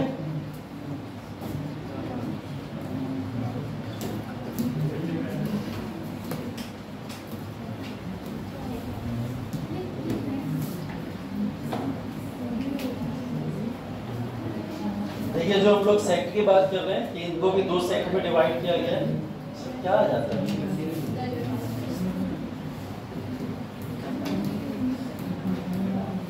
ये सब पढ़ लेना, मैं भेज दूंगा आपको, ठीक है, देख लेना बात। हाँ देखिए, संप्रदाय और स्कूल इसके देख लेते हैं, या फिर इनको 2 सेक्ट में जो डिवाइड किया जाता है उसके बारे में पढ़ लेते हैं। एक हमने बोला दिगंबर और एक है श्वेतांबर, ठीक है। अगर दिगंबर और श्वेतांबर में भेद कुछ करना हो तो बोला जाता है ऐसा कि जो श्वेतांबर है, ये श्वेतांबर लोग थे, ये ओरिजिनल लोग माने जाते हैं जैनिज्म में। जैसे हम लोग हीनयान ओरिजिनल बोलते हैं जो बुद्धिज्म में, वैसे ही यहाँ पे कौन लोग ओरिजिनल माने जाते हैं? श्वेतांबर। श्वेतांबर जो थे, अब हुआ क्या देखिए, इस समय में एक समस्या ये हो गई थी कि मगध साम्राज्य, अभी आगे चल के हम लोग महाजनपद पढ़ने वाले हैं। महाजनपद में एक बहुत बड़ा महाजनपद है जिसका नाम मगध है। मगध की बात करें तो बिहार, उड़ीसा, ये सब इलाका पूरा का पूरा मगध में आता था, ठीक है। इस मगध राजवंश में 12 वर्षों का अकाल पड़ा, ठीक है। क्या पड़ा? अकाल। और इतना भी बुरा अकाल पड़ा था कि लोग भूख से वहां मरने लगे थे। और इस समय राजा पता कौन था? चंद्रगुप्त मौर्य। चंद्रगुप्त मौर्य के समय में यह अकाल पड़ा। तो चंद्रगुप्त मौर्य ने सबसे पहले क्या करा? त्याग दी अपनी गद्दी। बोले मुझे राजा ही नहीं रहना, कि जब मैं अपनी सत्ता को भूखा मरते हुए देख रहा हूं तो ऐसा राजा किसी काम का राजा नहीं। और ये कहते हुए उन्होंने क्या करा? अपने आत्मसम्मान में अपनी गद्दी को छोड़ दिया। और गद्दी छोड़ते हुए उन्होंने अपना एक, जिसको गुरु मानते थे, और गुरु का नाम यहाँ पे मेंशन होगा, भद्रभाव। किसको मानते थे? भद्रभाव को। भद्रभाव को अपना गुरु मानते थे। और इन्होंने क्या बोला कि हमें एक मार्ग ऐसा दिखाइए कि हम क्या करें? शांति पा सके। तो इन्होंने क्या बोला? आप मेरे साथ चलो भद्रभाव से। और भद्रभाव अपनी कुछ जनता को लेके और इनके साथ में, चंद्रगुप्त मौर्य के साथ में कहां चले गए? कर्नाटका, ठीक है। कर्नाटका में एक जगह है श्वेवेड़ गोला करके जो जानी जाती है, तो उस जगह के अंदर इन्होंने क्या करा? जाके संन्यास ले लिया और संन्यास लेके अपने प्राण त्याग दिए। इनकी तो स्टोरी ये हो गई चंद्रगुप्त मौर्य के। लेकिन भद्रभाव जिन लोगों को लेके यहाँ से निकले, वो सारे के सारे लोग दक्षिण भारत में चले गए। और दक्षिण भारत के अंदर जाने के बाद उनके अंदर कहीं ना कहीं वहां की संस्कृति की भी वैल्यू आ गई, है ना। एक नॉर्थ की संस्कृति, एक साउथ की संस्कृति। ये क्या हुआ? जैसे ही वो साउथ में पहुंचे उनकी संस्कृति बदलना शुरू हो गई, कल्चर बदलना शुरू हो गया। तो जो कल्चर बदला, उसी कल्चर के बदलने वाले लोग क्या कहलाए? दिगंबर कहलाए। साउथ में जाके जो भी सीख के वो लोग आए, वापस आए। जब मगध के अंदर क्या हुआ? अकाल हट गया। तो अकाल हटने के बाद ये सब लोग वापस आए। जब वापस आए तो इनके रहन सहन, पहनने ओढ़ने का सब तरीका बदला हुआ था, एकदम बदला हुआ था। दिगंबर लोग जो थे पूरी तरीके से अपने आप को नग्न रखा करते थे या कपड़े ही नहीं पहनते थे। ये साउथ के लोग थे, ठीक है, जिन्होंने दिगंबर अपने आप की एक पहचान बनाई। तो जैन मुनियों में अगर आप देखोगे कि ऐसा कोई व्यक्ति अगर आपको दिखेगा तो वो कहाँ का है? वो है आपका दिगंबर समुदाय का कोई व्यक्ति दिखाई देता है, ठीक है। दिगंबर समुदाय ने एक चीज और मानी, जैसे कि महिलाओं की मुक्ति प्राप्त करना इम्पॉसिबल है, क्योंकि ये 5 आर्य सत्यों को कहीं ना कहीं यकीन किया करते थे, जिसके अंदर ब्रह्मचर्य को भी माना जाता था, ठीक है। तो ये बेसिकली जो है कपड़ों का इन्होंने त्याग कर दिया था। कपड़ों का त्याग करने का मतलब था सांसारिक मोह माया से हर तरीके से त्याग कर देना और किसी भी तरीके की मोह माया के चक्कर में नहीं पड़ना, चाहे वो कपड़े या वस्त्र ही क्यों ना हो। जब हम भूखे रह सकते हैं, अपने प्राण ऐसे त्याग सकते हैं, तो वस्त्र क्यों नहीं त्याग सकते। ये लोगों का मानना था। ये कहते हुए इन लोगों ने अपने आप को अलग कर दिया। क्वेश्चन देखो कैसे आ रहे हैं इसमें से। ये नहीं पूछ रहा है कि दिगंबर और श्वेतांबर बताइए, पूछ पता क्या रहा है कि इसके उप संप्रदाय कौन कौन से। ठीक है, उप संप्रदाय के नाम पूछे जा चुके। जैसे पूछा गया एक बार 13 पंथ पूछा गया, 13 पंथ कौन सी फिलॉसफी का पार्ट है। अगर आपने 13 पंथ फिलॉसफी को अगर यहाँ पे नहीं जानते कि आपने दिगंबर में ये पढ़ा हुआ, तो आप ये क्वेश्चन आंसर नहीं कर पाओगे।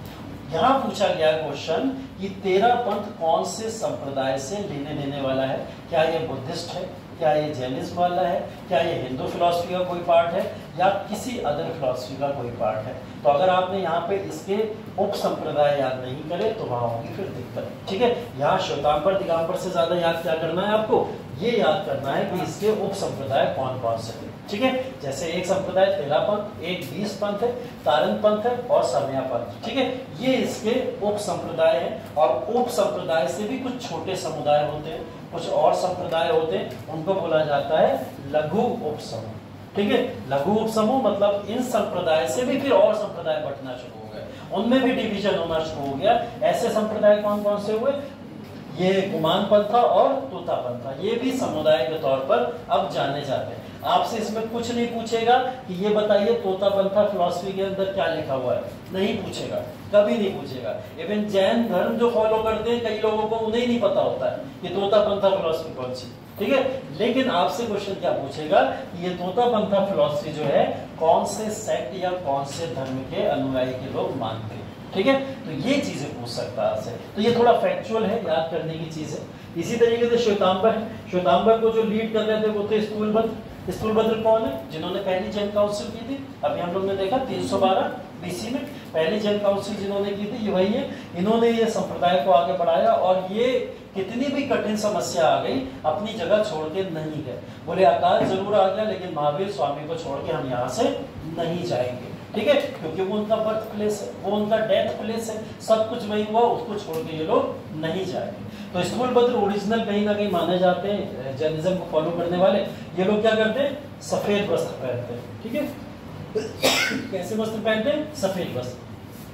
4 व्रतों का पालन करते हैं सिर्फ और सिर्फ। कौन से 4 व्रत, ब्रह्मचर्या को नहीं फॉलो करते हैं, जिसकी वजह से एक पॉजिटिव पॉइंट इन्हें क्या मिल गया कि अब महिलाएं मुक्ति प्राप्त कर सकते। ठीक है, ब्रह्मचर्य को फॉलो ना करो, ब्रह्मचर्य को अगर फॉलो नहीं करेंगे तो महिलाएं मुक्ति प्राप्त कर सकती हैं। ठीक है, तो इन्होंने बोला कि हम 4 ही प्रिंसिपल को फॉलो करते हैं, क्योंकि 5वां प्रिंसिपल क्या बता रहा है कि महिलाओं को आज्ञा नहीं दी जाएगी जैनिज्म को फॉलो करने की, और अगर दे भी दी जाएगी तो महिलाएं मुक्ति कैसे प्राप्त करेंगी। जो जैन धर्म में महिलाएं उन्हें मुक्ति कैसे मिलेगी, बताओ क्या लगता है, या कभी नहीं मिलेगी। इन लोगों को मान लिया, चलो दिगंबर लोग कह रहे हैं महिलाएं हमारे में पार्टिसिपेट कर सकती हैं, जैन धर्म फॉलो कर सकती हैं। लेकिन जैन धर्म फॉलो तो कर सकती है लेकिन मुक्ति नहीं मिलेगी। पहली बात तो महिलाएं जाएंगी नहीं, और चली भी गई अगर तो फिर क्या होगा, उन महिलाओं को मुक्ति कैसे मिलेगी। कोई तरीका दिया है इन्होंने, नहीं दिया, या फिर बोला मुक्ति मिलेगी नहीं, वो हमेशा भटकती रहेंगी।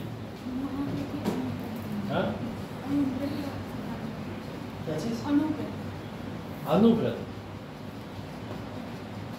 कैसे, मतलब और एक्सप्लेन करो इसको।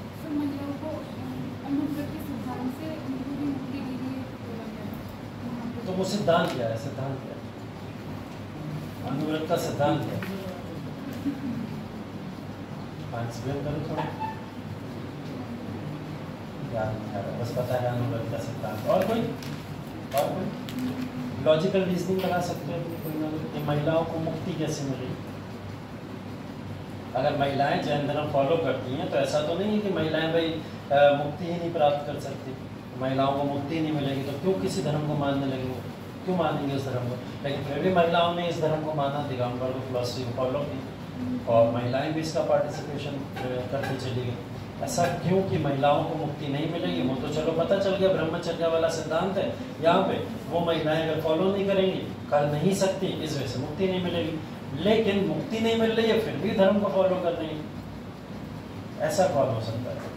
क्योंकि इंसान को एक ही डर होता है कि भाई मुक्ति मिल जाए मुझे किसी भी तरीके से, है ना, चाहे वो जीवित हो चाहे मृत हो, सबको यही तो डर है कि किसी तरीके से मुक्ति मिल जाए, और जिसको मुक्ति नहीं मिली वो भटकता रहेगा। तो जैन धर्म की सारी महिलाएं भटक रही हैं, बताओ। देखो दिगंबर फिलॉसफी क्या कहती है, जैसे उन्होंने बोला अनुव्रत का सिद्धांत, सिद्धांत सही है, अनुव्रत का सिद्धांत बोला जाता है, एक सिद्धांत ऐसा है जिसके थ्रू महिलाओं को मुक्ति मिल सकती है। लेकिन उस सिद्धांत के अंदर बातें क्या की गई है, उसके अंदर ये बोला गया कि कोई भी महिला, पुनर्जन्म का कॉन्सेप्ट अच्छा है वो जैनिज्म में या नहीं है?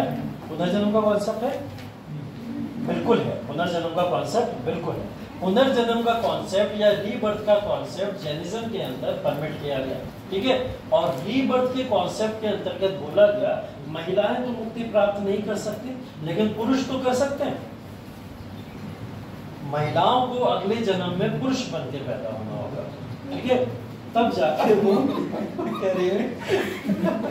तब जाके वो मुक्ति प्राप्त कर सकती है, ठीक है। तो एक अनुव्रत का सिद्धांत है जिसके अंदर आपको फिलोसफिकली चेंज होना पड़ता है, रीबर्थ लेनी पड़ती है, पुरुष के रूप में जन्म लेना पड़ता है, जिससे आप उस ब्रह्मचर्या के सिद्धांत को अब जाके फॉलो कर पाओगे, तब जाके आपको बाद में मुक्ति मिलेगा। तुम्हारा तो क्वेश्चन हो गया।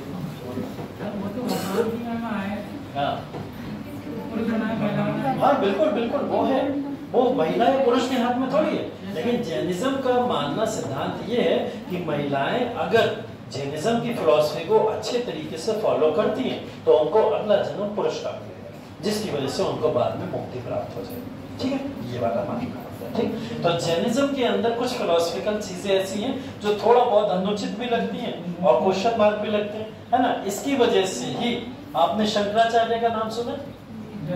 कौन है? अभी वाले नहीं, अभी वाले नहीं पूछा। शंकराचार्य, शंकराचार्य वो व्यक्ति हैं जिन्होंने भारत के अंदर जो परंपरा है ना भक्ति आंदोलन की, वो शुरू करी, ये हैं शंकराचार्य। शंकराचार्य ने 7वीं शताब्दी में ही क्या करा था, भक्ति आंदोलन शुरू कर दिया। और भक्ति आंदोलन को शुरू करने का सबसे बड़ा कारण पता क्या था? जैनिज्म और बुद्धिज्म और इस्लाम का विरोध करना। क्यों विरोध करना? क्योंकि भक्ति आंदोलन अपने जो संस्कृति है, सांस्कृतिक वैल्यू है, उसको वापस लाना चाहता था। ये कन्वर्जन क्यों हो रहा है? लोग हिंदू से जैन में क्यों चले जा रहे हैं? लोग हिंदू से बुद्धिज्म क्यों बन जा रहा है? लोग हिंदू से इस्लाम में क्यों कन्वर्ट हो जा रहे हैं? इस परंपरा को रोकने के लिए उन्होंने क्या करा, भक्ति आंदोलन शुरू करा। और जैनिज्म की परंपराओं में ये जो सारी कमियां है ना, ये जैसी उन्होंने उठा के लोगों के सामने रखी, देखो ये समस्याएं हैं जैन धर्म में, और जैसे ये सामने रखी लोगों को ये बात अब समझ आना शुरू हो गई कि हिंदू फिलॉसफी ओरिजिनल फिलॉसफी है, उसकी तरफ ही लौटना उचित रहेगा। तो लोगों ने क्या करा, उसकी तरफ लौटना शुरू कर दिया। और इसी को शंकराचार्य ने क्या बोला, भक्ति आंदोलन बोला। तभी बोला जाता है जैन फिलॉसफी या जैनिज्म के बारे में बहुत पॉपुलर तौर पर धीरे धीरे इसकी पॉपुलरिटी रिड्यूस होती चली गई। ये एक सक्सेसफुल रिलीजन के तौर पर नहीं जाना गया, बुद्धिज्म जाना गया, क्योंकि बुद्धिज्म में प्रैक्टिकल बातें भी रखी थी बहुत सारी, वो इसलिए जाना जाता है। लेकिन देखिए सबकी परंपराएं हैं, मैंने वही बोला, हर परंपराओं का आपका सम्मान और मान को लेके ही उन परंपराओं को पढ़ना होता है। यही सब चीजें आपसे यूपीएससी उम्मीद करता है कि आप ऐसी चीजों को ज्यादा ध्यान रखें, ठीक है। इसके बाद देखिए कुछ इसके साहित्य हैं, ठीक है। साहित्य की अगर बात की जाए तो साहित्य के अंदर अगर हम लोग बात करें कि कौन कौन से साहित्य जैनिज्म के अंदर पॉपुलर है और किस तरीके के साहित्य इसके पार्ट बने। जैसे पहला वाला जब हम लोग काउंसिल पढ़ रहे थे तो उस पहली काउंसिल के अंदर 12 अंगों का संकलन किया गया था। जैसे हम लोग बात किए थे ना, कुछ त्रिपिटक बने थे बुद्धिस्ट काउंसिल के अंदर, ऐसे ही कुछ यहाँ पे अंग बने, ठीक है। अंगों का संकलन किया गया, 12 अंग बने थे पहली काउंसिल में, ऐसी 12 अंग बने थे दूसरी काउंसिल के अंदर। उन सबका जब संकलन सारे अंगों का किया गया तो वही क्या कहलाए, जैनिज्म के टेक्स्ट कहलाए या उनकी रिलीजियस किताबें कहलाए। उन्हीं साहित्यों के बारे में यहाँ पे वर्णन किया गया है और इसी वर्णन को हम लोग बेसिकली जानते हैं, ठीक है। बेसिकली एक इनका बहुत इंपॉर्टेंट कल्प सूत्र करके, ठीक है, कल्प सूत्र बोला जाता है जो इसी से रिलेटेड है पूरा का पूरा, जिसके अंदर बताया जाता है कि किस तरीके से यहाँ पर जो जैन तीर्थंकार हुए 24 के 24, उन जैन तीर्थंकारों के बारे में यहाँ पे डिटेल दी गई। जैसे मैंने बोला ये सारी की सारी चीजें कहाँ मिलेंगी आपको, रिलीजियस किताबों में मिलेंगी 24 तीर्थंकर, लेकिन ओरिजिनल इतिहास में सिर्फ 2 मिलते हैं, पार्श्वनाथ और महावीर स्वामी। ठीक है, तो ऐसे ही और कौन सी भाषा को यूज किया करते थे, प्राकृत भाषा को यूज किया करते थे। इनके साहित्य को 2 तरीके से डिवाइड किया गया, एक को आगम साहित्य बोला जाता है और एक को गैर आगम साहित्य बोला जाता है। इसका बेसिकली मतलब यह है भाषा के आधार पर इनके साहित्य को विभाजित किया गया। भाषा के आधार पर विभाजन का मतलब जो लोग भी आगम सूत्र या आगम की किताबें या फिर आगम को फॉलो करते हैं उन लोगों का मानना यह है कि प्राकृत भाषा के अंतर्गत जितना भी लिखा गया वो उस भाषा के ऊपर भरोसा करते हैं और उस लैंग्वेज को पढ़ते हैं, तो वो होता है एक रिलीजियस टेक्स्ट का कार्य करता है। ठीक है, गैर आगम के अंदर बात करोगे तो जैसे संस्कृत हो गया, मराठी हो गया, तमिल हो गया, या जो भी आपकी वर्नाकुलर लैंग्वेज क्षेत्रीय भाषाएं हो जाएंगी वो सब किसका पार्ट हो जाएंगे, इसका पार्ट हो जाएंगे। ठीक है, अब इसके अंदर देखिए एक चीज और, इससे महत्वपूर्ण शब्दावलियां जो बार बार आपके काम आएंगे जिसको आप लिख सकते हो। जो हम लोग बात कर रहे थे उपवास रखते हैं और उपवास करके अपने प्राण त्याग देते हैं, उसको बोला जाता है संलेखना। क्या बोला जाता है, संलेखना। जो व्यक्ति संलेखना या फिर धीरे धीरे अपने उपवास के थ्रू अपने प्राण को त्याग देता है उस परंपरा को क्या बोला जाता है, इसमें संलेखना परंपरा बोला जाता है। कैवल्य जानते हैं आप लोग, कैवल्य ज्ञान की प्राप्ति को बोला जाता है। ठीक है, निर्जरा, निर्जरा का मतलब बेसिकली मोक्ष की प्राप्ति के लिए किए गए आपके कर्तव्य और कार्य, संसार की मोह माया से अपने आप को छुटकारा देना और मोक्ष को प्राप्त कर लेना कहीं ना कहीं निर्जरा का पार्ट बनता है। सवर बोला जाता है बेसिकली जो भी आप अपने फिजिकल वर्क भौतिक कार्य कर रहे हैं उन भौतिक कार्य के थ्रू आपके अंदर कुछ ना कुछ चेतना डेवलप होगी, कुछ आपके अंदर थिंकिंग डेवलप होगी। उस थिंकिंग को डेवलप करना अपने वर्क के थ्रू उसको क्या बोला जाता है, संवर बोला जाता है। आश्रम बोला जाता है बेसिकली जो आत्मा है। अच्छा, आत्मा की फिलॉसफी है जैन धर्म में, आत्मा की फिलॉसफी जैन धर्म में नहीं है, आत्मा को नहीं मानते, फिर पुनर्जन्म कैसे होगा?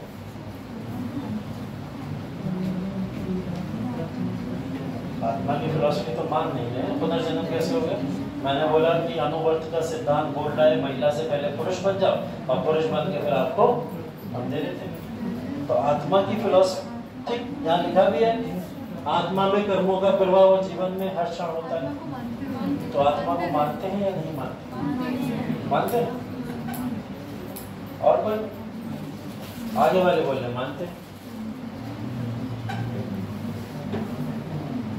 मतलब अगर मैंने ये बोल दिया कि आत्मा पुरुष के तौर पर जन्म लेना तभी बोल रहे हो मानते हैं या मानते हैं? मानते हैं। हाँ चलो, कुछ कह रहे आत्मा को मानते तो मानते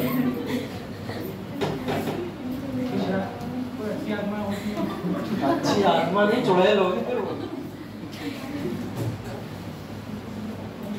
देखो यही है बेसिकली जो लास्ट आपका पार्ट बनता है जैन धर्म और बौद्ध धर्म, जैनिज्म और बुद्धिज्म के बीच का अंतर। यहाँ भी सब समझ आ जाएंगी, सारी चीजें समझ आ जाएंगी। संस्थापक के तौर पर आप लोग जानते हो, इसको डिस्कस करने की जरूरत नहीं है कौन किसके संस्थापक। ठीक है, आत्मा और अनात्मा से संबंधित मान्यताओं की अगर बात की जाए तो जैन बौद्ध धर्म जो है बेसिकली आत्मा की फिलॉसफी अस्वीकार करता है, नहीं मानता था। हम पीछे पढ़ के आए थे कि वो आत्मा की फिलॉसफी नहीं मानता, वो तो बोल रहा है कर्मों का आदान प्रदान हो रहा है ना, कोई बच्चा पैदा हुआ तो उसमें किसी के कर्म चले गए, आत्मा नहीं गई। ठीक है, दूसरी तरफ चलते हैं जैन धर्म।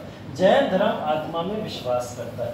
इसका आप कहीं ना कहीं लॉजिक वही वाले सिद्धांत से देख लो ना कि महिला आगे चल के पुरुष के रूप में जन्म ले रही है ना, फिर उसकी कहीं ना कहीं मोक्ष प्राप्ति हो रही है, तो ये क्या है, आत्मा ही तो है जो ये अगला पुनर्जन्म के तौर पर जा रही है ना। तो यहाँ पे तो बहुत क्लियर बोल दिया गया कि एक महिला जो है आगे चल के पुरुष के तौर पर जन्म लेगी, तो यहाँ पे आत्मा का सिद्धांत माना जाता है। ठीक है, मोक्ष की बात अगर करें तो बौद्ध धर्म का लक्ष्य जो है वो निर्वाण प्राप्ति का है। अगर मोक्ष उन्हें प्राप्त करना तो वो क्या प्राप्त करते हैं, निर्वाण की प्राप्ति करते हैं। और जैन धर्म में अगर प्राप्त करना होता है तो वो क्या करते हैं, वो कहते हैं हमें कैवल्य की प्राप्ति होगी। कैवल्य के बाद में क्या होगा, कैवल्य के बाद में क्या होगा, अभी ऊपर कौन सा वर्ड पढ़े,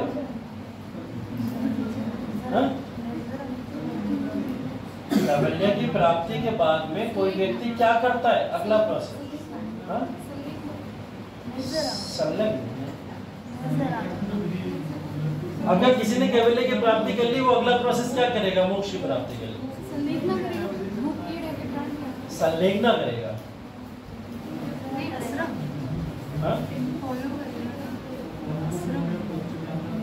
अगर मान लो आप जैन भिक्षु हो, ठीक, अपने आप को मान लो थोड़ी देर के लिए, ठीक, अपने आप को मान के देखो, और अगर आपको ज्ञान की प्राप्ति हो गई, आपने सारे सिद्धांत फॉलो करने लगे, सारे सिद्धांत फॉलो करने के बाद में आपने हर तरीके से चीज़ों को एक्सेप्ट करना शुरू कर दिया, सही रास्ते पे जा रहे हो एकदम, क्या हुआ, ज्ञान की प्राप्ति होगी, कैवल्य की प्राप्ति होगी। कैवल्य की प्राप्ति के बाद आप अगला स्टेप क्या लोगे, मोक्ष की तरफ बढ़ने के लिए। जैन धर्म में क्या करा जाता है, समाधि ली जाती है।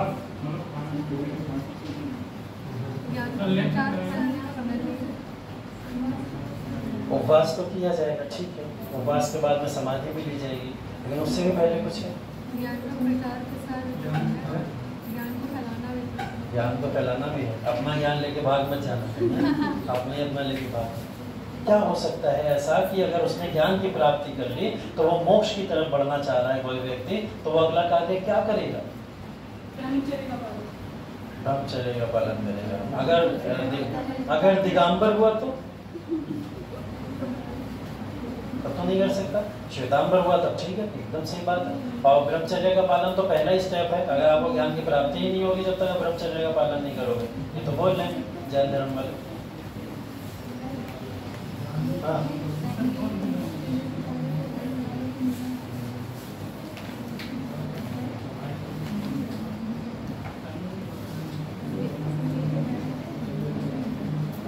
यहाँ पढ़ो, कुछ लिखा है, संलेखना छोड़ देना, संलेखना छोड़ देना, और पढ़ो क्या क्या लिखा हुआ है। 4 पॉइंट और लिखे हुए, इसके अलावा 3 पॉइंट लिखे हुए, 4 ही लिखे ना, आश्रव, संवर, निर्जरा, कैवल्य। कैवल्य तो प्राप्ति, ज्ञान की प्राप्ति होगी।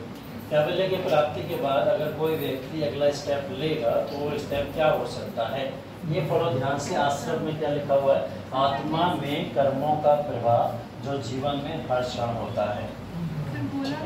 ये कब बोला, नहीं आई आवाज, आश्रव, ठीक है, नहीं आई मेरे को, ये वाली आई थी, संलेखना वाली आई थी, वो मैंने सुना था, ये नहीं सुना था। आश्रव का मतलब क्या होता है, आश्रव का मतलब होता है आत्मा में कर्मों का प्रभाव। अगर आप सोचो कैवल्य ज्ञान की प्राप्ति हो गई आपको, और ज्ञान की प्राप्ति होने के बाद आप सीधा उपवास पे चले गए और समाधि ले ली, संलेखना जिसको बोला जाता है, ले ली, आपने आत्मा के अंदर कर्मों का प्रवाह ही नहीं किया। अगर पुनर्जन्म होना हुआ तो वो जो कर्म आप करते इस जन्म के, अगर आप आत्मा में प्रवाह ही नहीं कराए, तो बिना आत्मा में प्रवाह कराए अगले जन्म में अच्छे कर्म कैसे करोगे। तो आपको पहले क्या करना पड़ेगा, प्रोसेस है, कैवल्य की प्राप्ति करने के बाद में आश्रव मतलब आत्मा में ज्ञान पहुंचाना पड़ेगा, अपने आप को बैठा के आत्मा में ज्ञान पहुंचाना पड़ेगा। उसके बाद जाके उपवास करोगे, उपवास करने के बाद में तब संलेखना को फॉलो करोगे, तब जाके आपको मोक्ष की प्राप्ति होगी। ये कोई कैसे करेगा, अपने अंदर आत्मा को ज्ञान कैसे देना है, हाँ ये बड़ा क्वेश्चन है। इंसान को ज्ञान तो दे सकता है, आत्मा को कैसे ज्ञान दे, है ना। देखो इसका मतलब ये है कि जब आप किसी भी चीज़ को प्रैक्टिकली फॉलो करते हो, है ना, जैसे सिद्धांत इसके लिए हुए सत्य बोलना, सत्य बोलना, सत्य बोलना, सत्य बोलना, आप प्रैक्टिकली इतना उसको फॉलो करने लगो कि आपकी आत्मा भी अगर आप कल गलत करने जा रहे हो तो टोक देना, ही गलत मत बोलना, सत्य बोलना, इसको बोलते हैं आत्मा में निर्वाह हो जाना। अब वो आत्मा के अंदर बस चुका, तो जो चीज़ आत्मा के अंदर बस गई और बिना बसाए अगर आपने सोचा मैं ऐसा कुछ कर लूँ, तब आप क्या करोगे, मोक्ष की प्राप्ति नहीं कर सकते। ठीक है, तो ये कुछ सिद्धांत जैनिज्म के ध्यान रखिए, तभी मैंने ये पहले शब्दावली बताई, ये शब्दावली जरूर ध्यान रखिए, बहुत इंपॉर्टेंट शब्दावली है। ठीक है,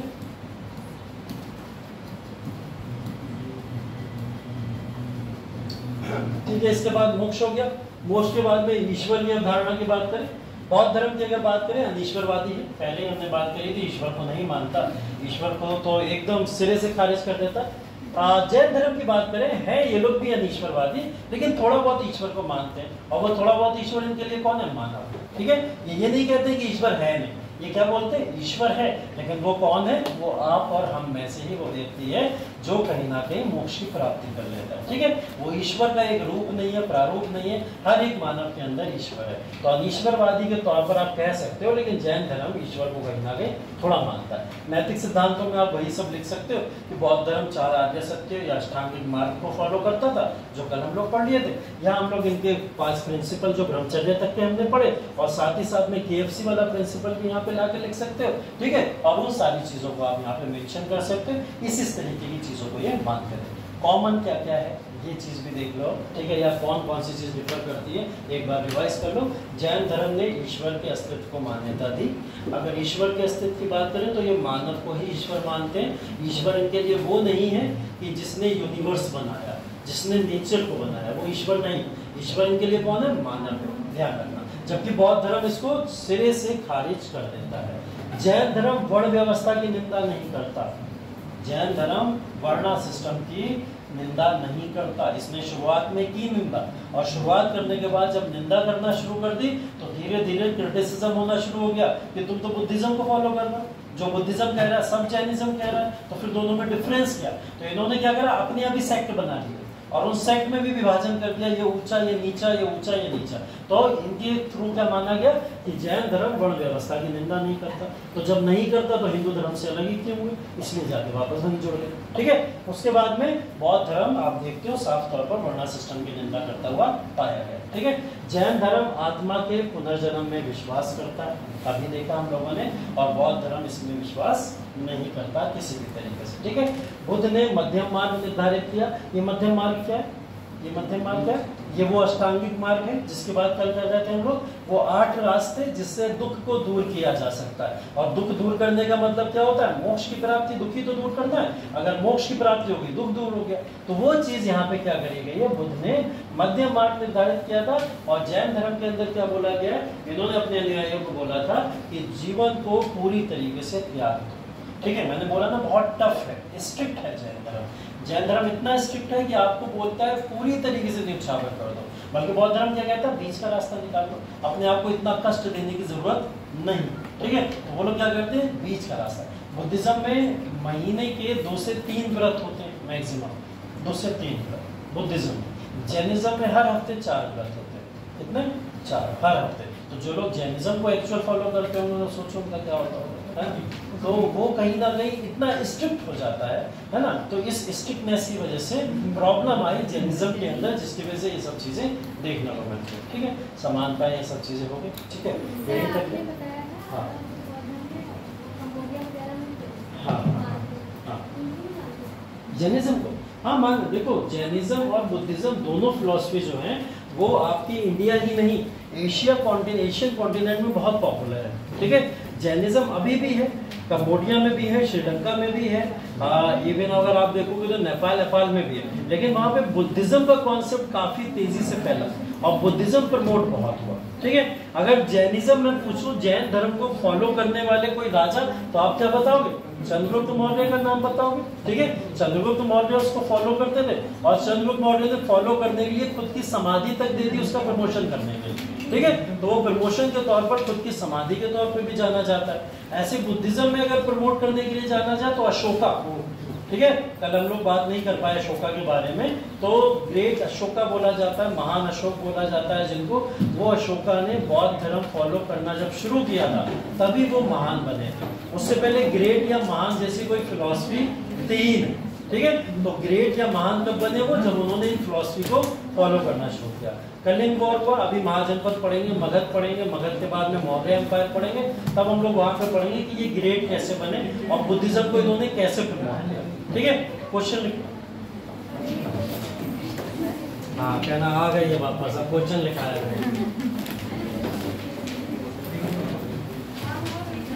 ये सब चीजें फायदे करेंगी आपको आगे चल के मेंस, ठीक है। लिखिए क्वेश्चन।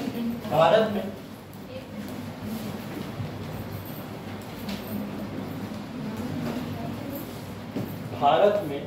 धार्मिक एवं सामाजिक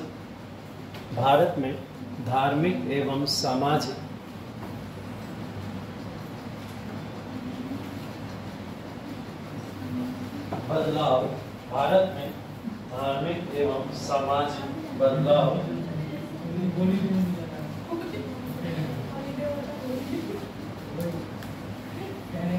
भारत में धार्मिक एवं सामाजिक बदलाव बौद्ध एवं जैन धर्म, बौद्ध एवं जैन धर्म के तौर पर देखे जा सकते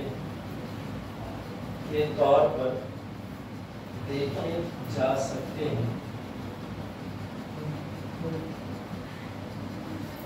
जो प्राचीन सांस्कृतिक सभ्यताओं में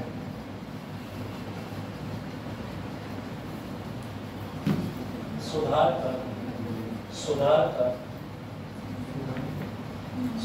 का कार्य भी करते हैं व्याख्या करें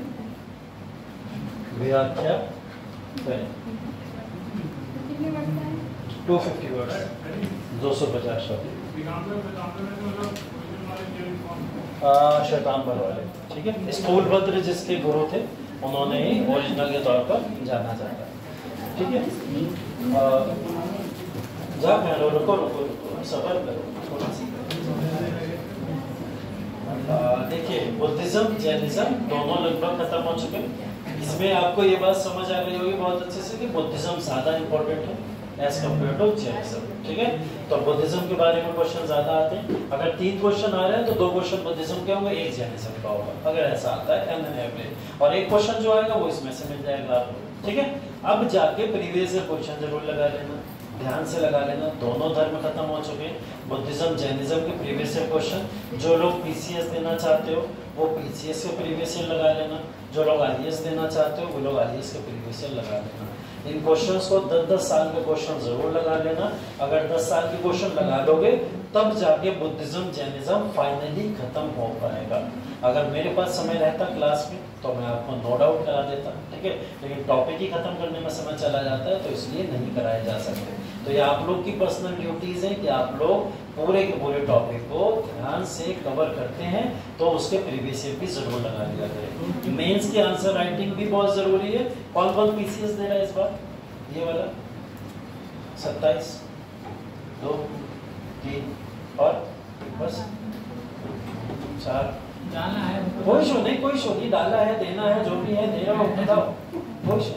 बस फॉर्म डाला है तो दोगे, ऑब्वियस सी बात है ना। ऐसे थोड़ी डाल दिया होगा, पापा ने डाटा तो डाल दिया, तो ऐसे थोड़ी डाल दिया होगा, डाला है तो जो लोग भी इस बार पीसीएस दे रहा हो खास करके वो लोग ध्यान रखो इस बात को कि प्रीवियस ईयर की अनसॉल्व्ड एक मैगजीन ले लो कुछ भी, और उससे रिलेटेड जो टॉपिक क्लास में चल रहा है उसको सॉल्व करते चलो। नो डाउट आपकी प्राचीन इतिहास खत्म हो जाएगी, मध्यकालीन भी खत्म हो जाएगी पीसीएस आने से पहले, ठीक है। और मॉडर्न तो करा ही चुका हूँ। इसके अलावा तो प्रीलिम में कुछ नहीं आता। वर्ड हिस्ट्री आने रही है, वहाँ आर्ट एंड कल्चर वहाँ आ नहीं रहा है ना, पीसीएस में नहीं आता ये सब चीज़ें, तो आपको वहाँ समस्या नहीं है। तीनों इतिहास खत्म हो गए, बस क्या करना उसके प्रीवियस ईयर एनालिसिस कर लो, ठीक है। और सारे टॉपिक्स कायदे से पढ़ लो। कोशिश की जा रही है कि आपको एमसीक्यूज हम लोग खुद करा दें, लेकिन उसके लिए थोड़ा एक्स्ट्रा टाइम देना पड़ेगा। लेकिन अगर आप लोग खुद कर लेते हो तो ये जिम्मेदारी आप लोग खुद करके अगर निभा लेते हो तो आपको और अच्छे तरीके से टॉपिक्स का क्लासिफिकेशन दिया जाता है। मेंस में आता है, प्रीलिम्स में नहीं आता है। अभी देखो मेंस की तैयारी का समय कहाँ बचा है। अगर हम बात करें तो मेंस के लिए भी आपको फिर से 2-3 महीना मिल जाएगा, तब तो जब मिले तब कर लेना। अगर अगले साल के पीसीएस की तैयारी कर रहे होते तब मैं बोलता आर्ट एंड कल्चर भी पढ़ो, लेकिन अब तो पीसीएस में समय क्या बचा है, सितंबर चल रहा है, अक्टूबर में पेपर है ना। तो जब अक्टूबर में पेपर है तो ऑब्वियस सी बात है आपको उस पास में आप प्रीलिम्स में पढ़ने का समय नहीं। प्रीलिम्स में आर्ट एंड कल्चर आएगा भी नहीं, है ना। मेंस में आएगा, मेंस का समय है नहीं आपके पास पढ़ने का। तो आप कोशिश करो कि प्रीलिम्स से रिलेटेड चीज़ों को कवर करो, और इसका सबसे आसान तरीका होता है प्रीवियस ईयर क्वेश्चंस की एनालिसिस करना, डिकोडिंग करना। 10 साल के पेपर उठा लो सभी लोग, चाहे जो लोग इस साल पेपर दे रहे हो चाहे जो नहीं दे रहे हो, सब लोग प्रीवियस ईयर 10 साल के क्वेश्चन पेपर उठाओ, और जो टॉपिक क्लास में पढ़ाए जा रहे हैं हिस्ट्री में ही नहीं सारे सब्जेक्ट में, उनकी डिकोडिंग करो पे जाकर। सारे क्वेश्चंस लगा के तो देखो एक बार, तुम्हें पता तो चले मैं जो पढ़ा रहा हूँ कुछ कायदे का पढ़ा भी रहा हूँ या कुछ भी बोलते चला जाए, पता तो चले तुम लोग को ना।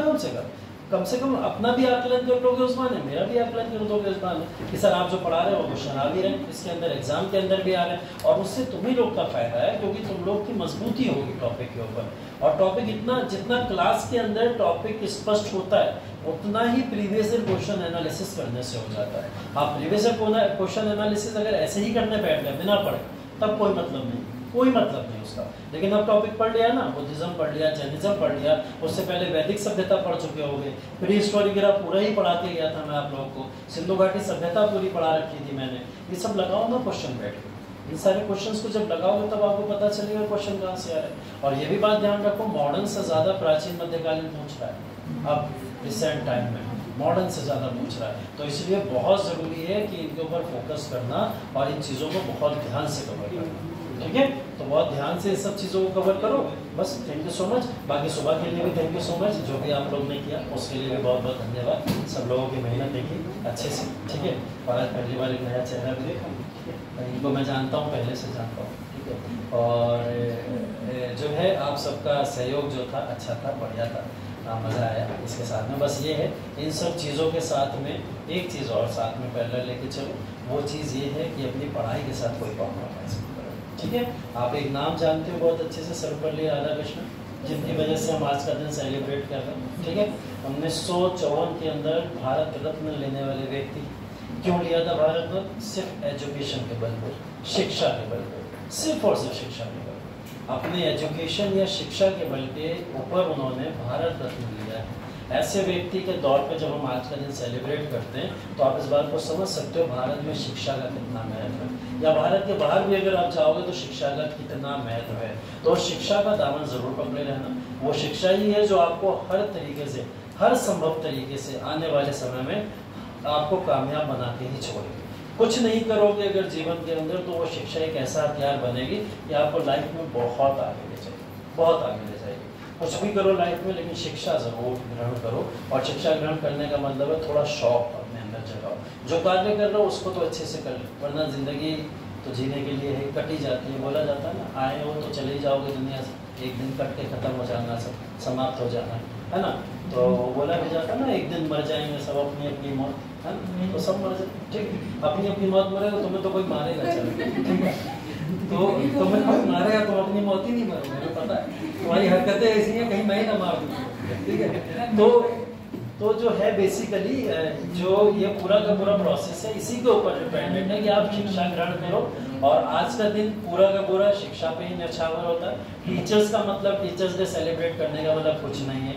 उसका मतलब सिर्फ ये है आप अपने आप को शिक्षित करिए और शिक्षा को आगे बढ़ाइए। चाहे वो आप टीचर्स के फॉर्म में सेलिब्रेट कर लो या अपने घर के कुछ लोगों को टीचर्स मानते हुए सेलिब्रेट कर लो, लेकिन हाँ, शिक्षा को आगे बढ़ाना बहुत इंपॉर्टेंट है। और शिक्षा आप लोग के लिए सिर्फ एक ही मंत्र है इस समय, आपके लिए मोक्ष की प्राप्ति सिर्फ और सिर्फ क्या है? मोक्ष की प्राप्ति शिक्षा नहीं है, मोक्ष की प्राप्ति सिलेक्शन है ना। सिलेक्शन ले लो, मोक्ष की प्राप्ति कर जाओगे। हाँ, मैगजीन करंट अफेयर्स के लिए, करंट के लिए देखो दृष्टि भी आती है, दृष्टि की मैगजीन आती है। बाकी मैं जो प्रीफर करता हूँ हमेशा घटनासार करता हूँ। घटनासार एक आती है, 6 मंथ का एक पूरा का पूरा समग्र अध्ययन आ जाता है उसमें। अगर नहीं देखो प्रीलिम्स में तो इतना डिटेल नहीं मिलेगा, हाँ मेंस में मिल जाएगा, मेंस में मिल जाएगा। अभी जो लोग प्रीलिम्स देने जा रहे हैं उनके लिए मैगजीन घटनासार ले लो, और बहुत अगर लेनी है तो दृष्टि ले लो, ठीक है। तो घटनासार दृष्टि अगर ले लोगे तो बहुत अच्छे से आप लोग उसको कर सकते हो। घटनासार वैसे पढ़ लोगे काम हो जाएगा। 25 से 30 क्वेश्चन सिर्फ करंट अफेयर से आ रहे हैं, इसको ध्यान में रखते, ठीक है। बाकी ऑल द वेरी बेस्ट। आने वाले समय में आप सबको अधिकारी के तौर पर देखना चाहूँगा मैं, और आप भी ये सब लोग चाहोगे कि अधिकारी के तौर पर आप सब लोग आगे बढ़ के समाज में कुछ कार्य करो, ठीक है। हमारा नाम कल को लो ना लो कोई फर्क नहीं पड़ता, सब हो जाते हैं, तुम लोग बन जाना, कोई वाली बात नहीं, ठीक है।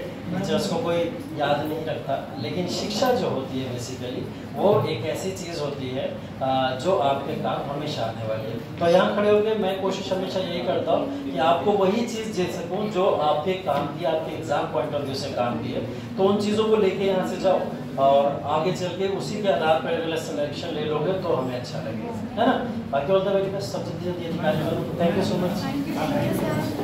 Happy teachers day again. Thank you.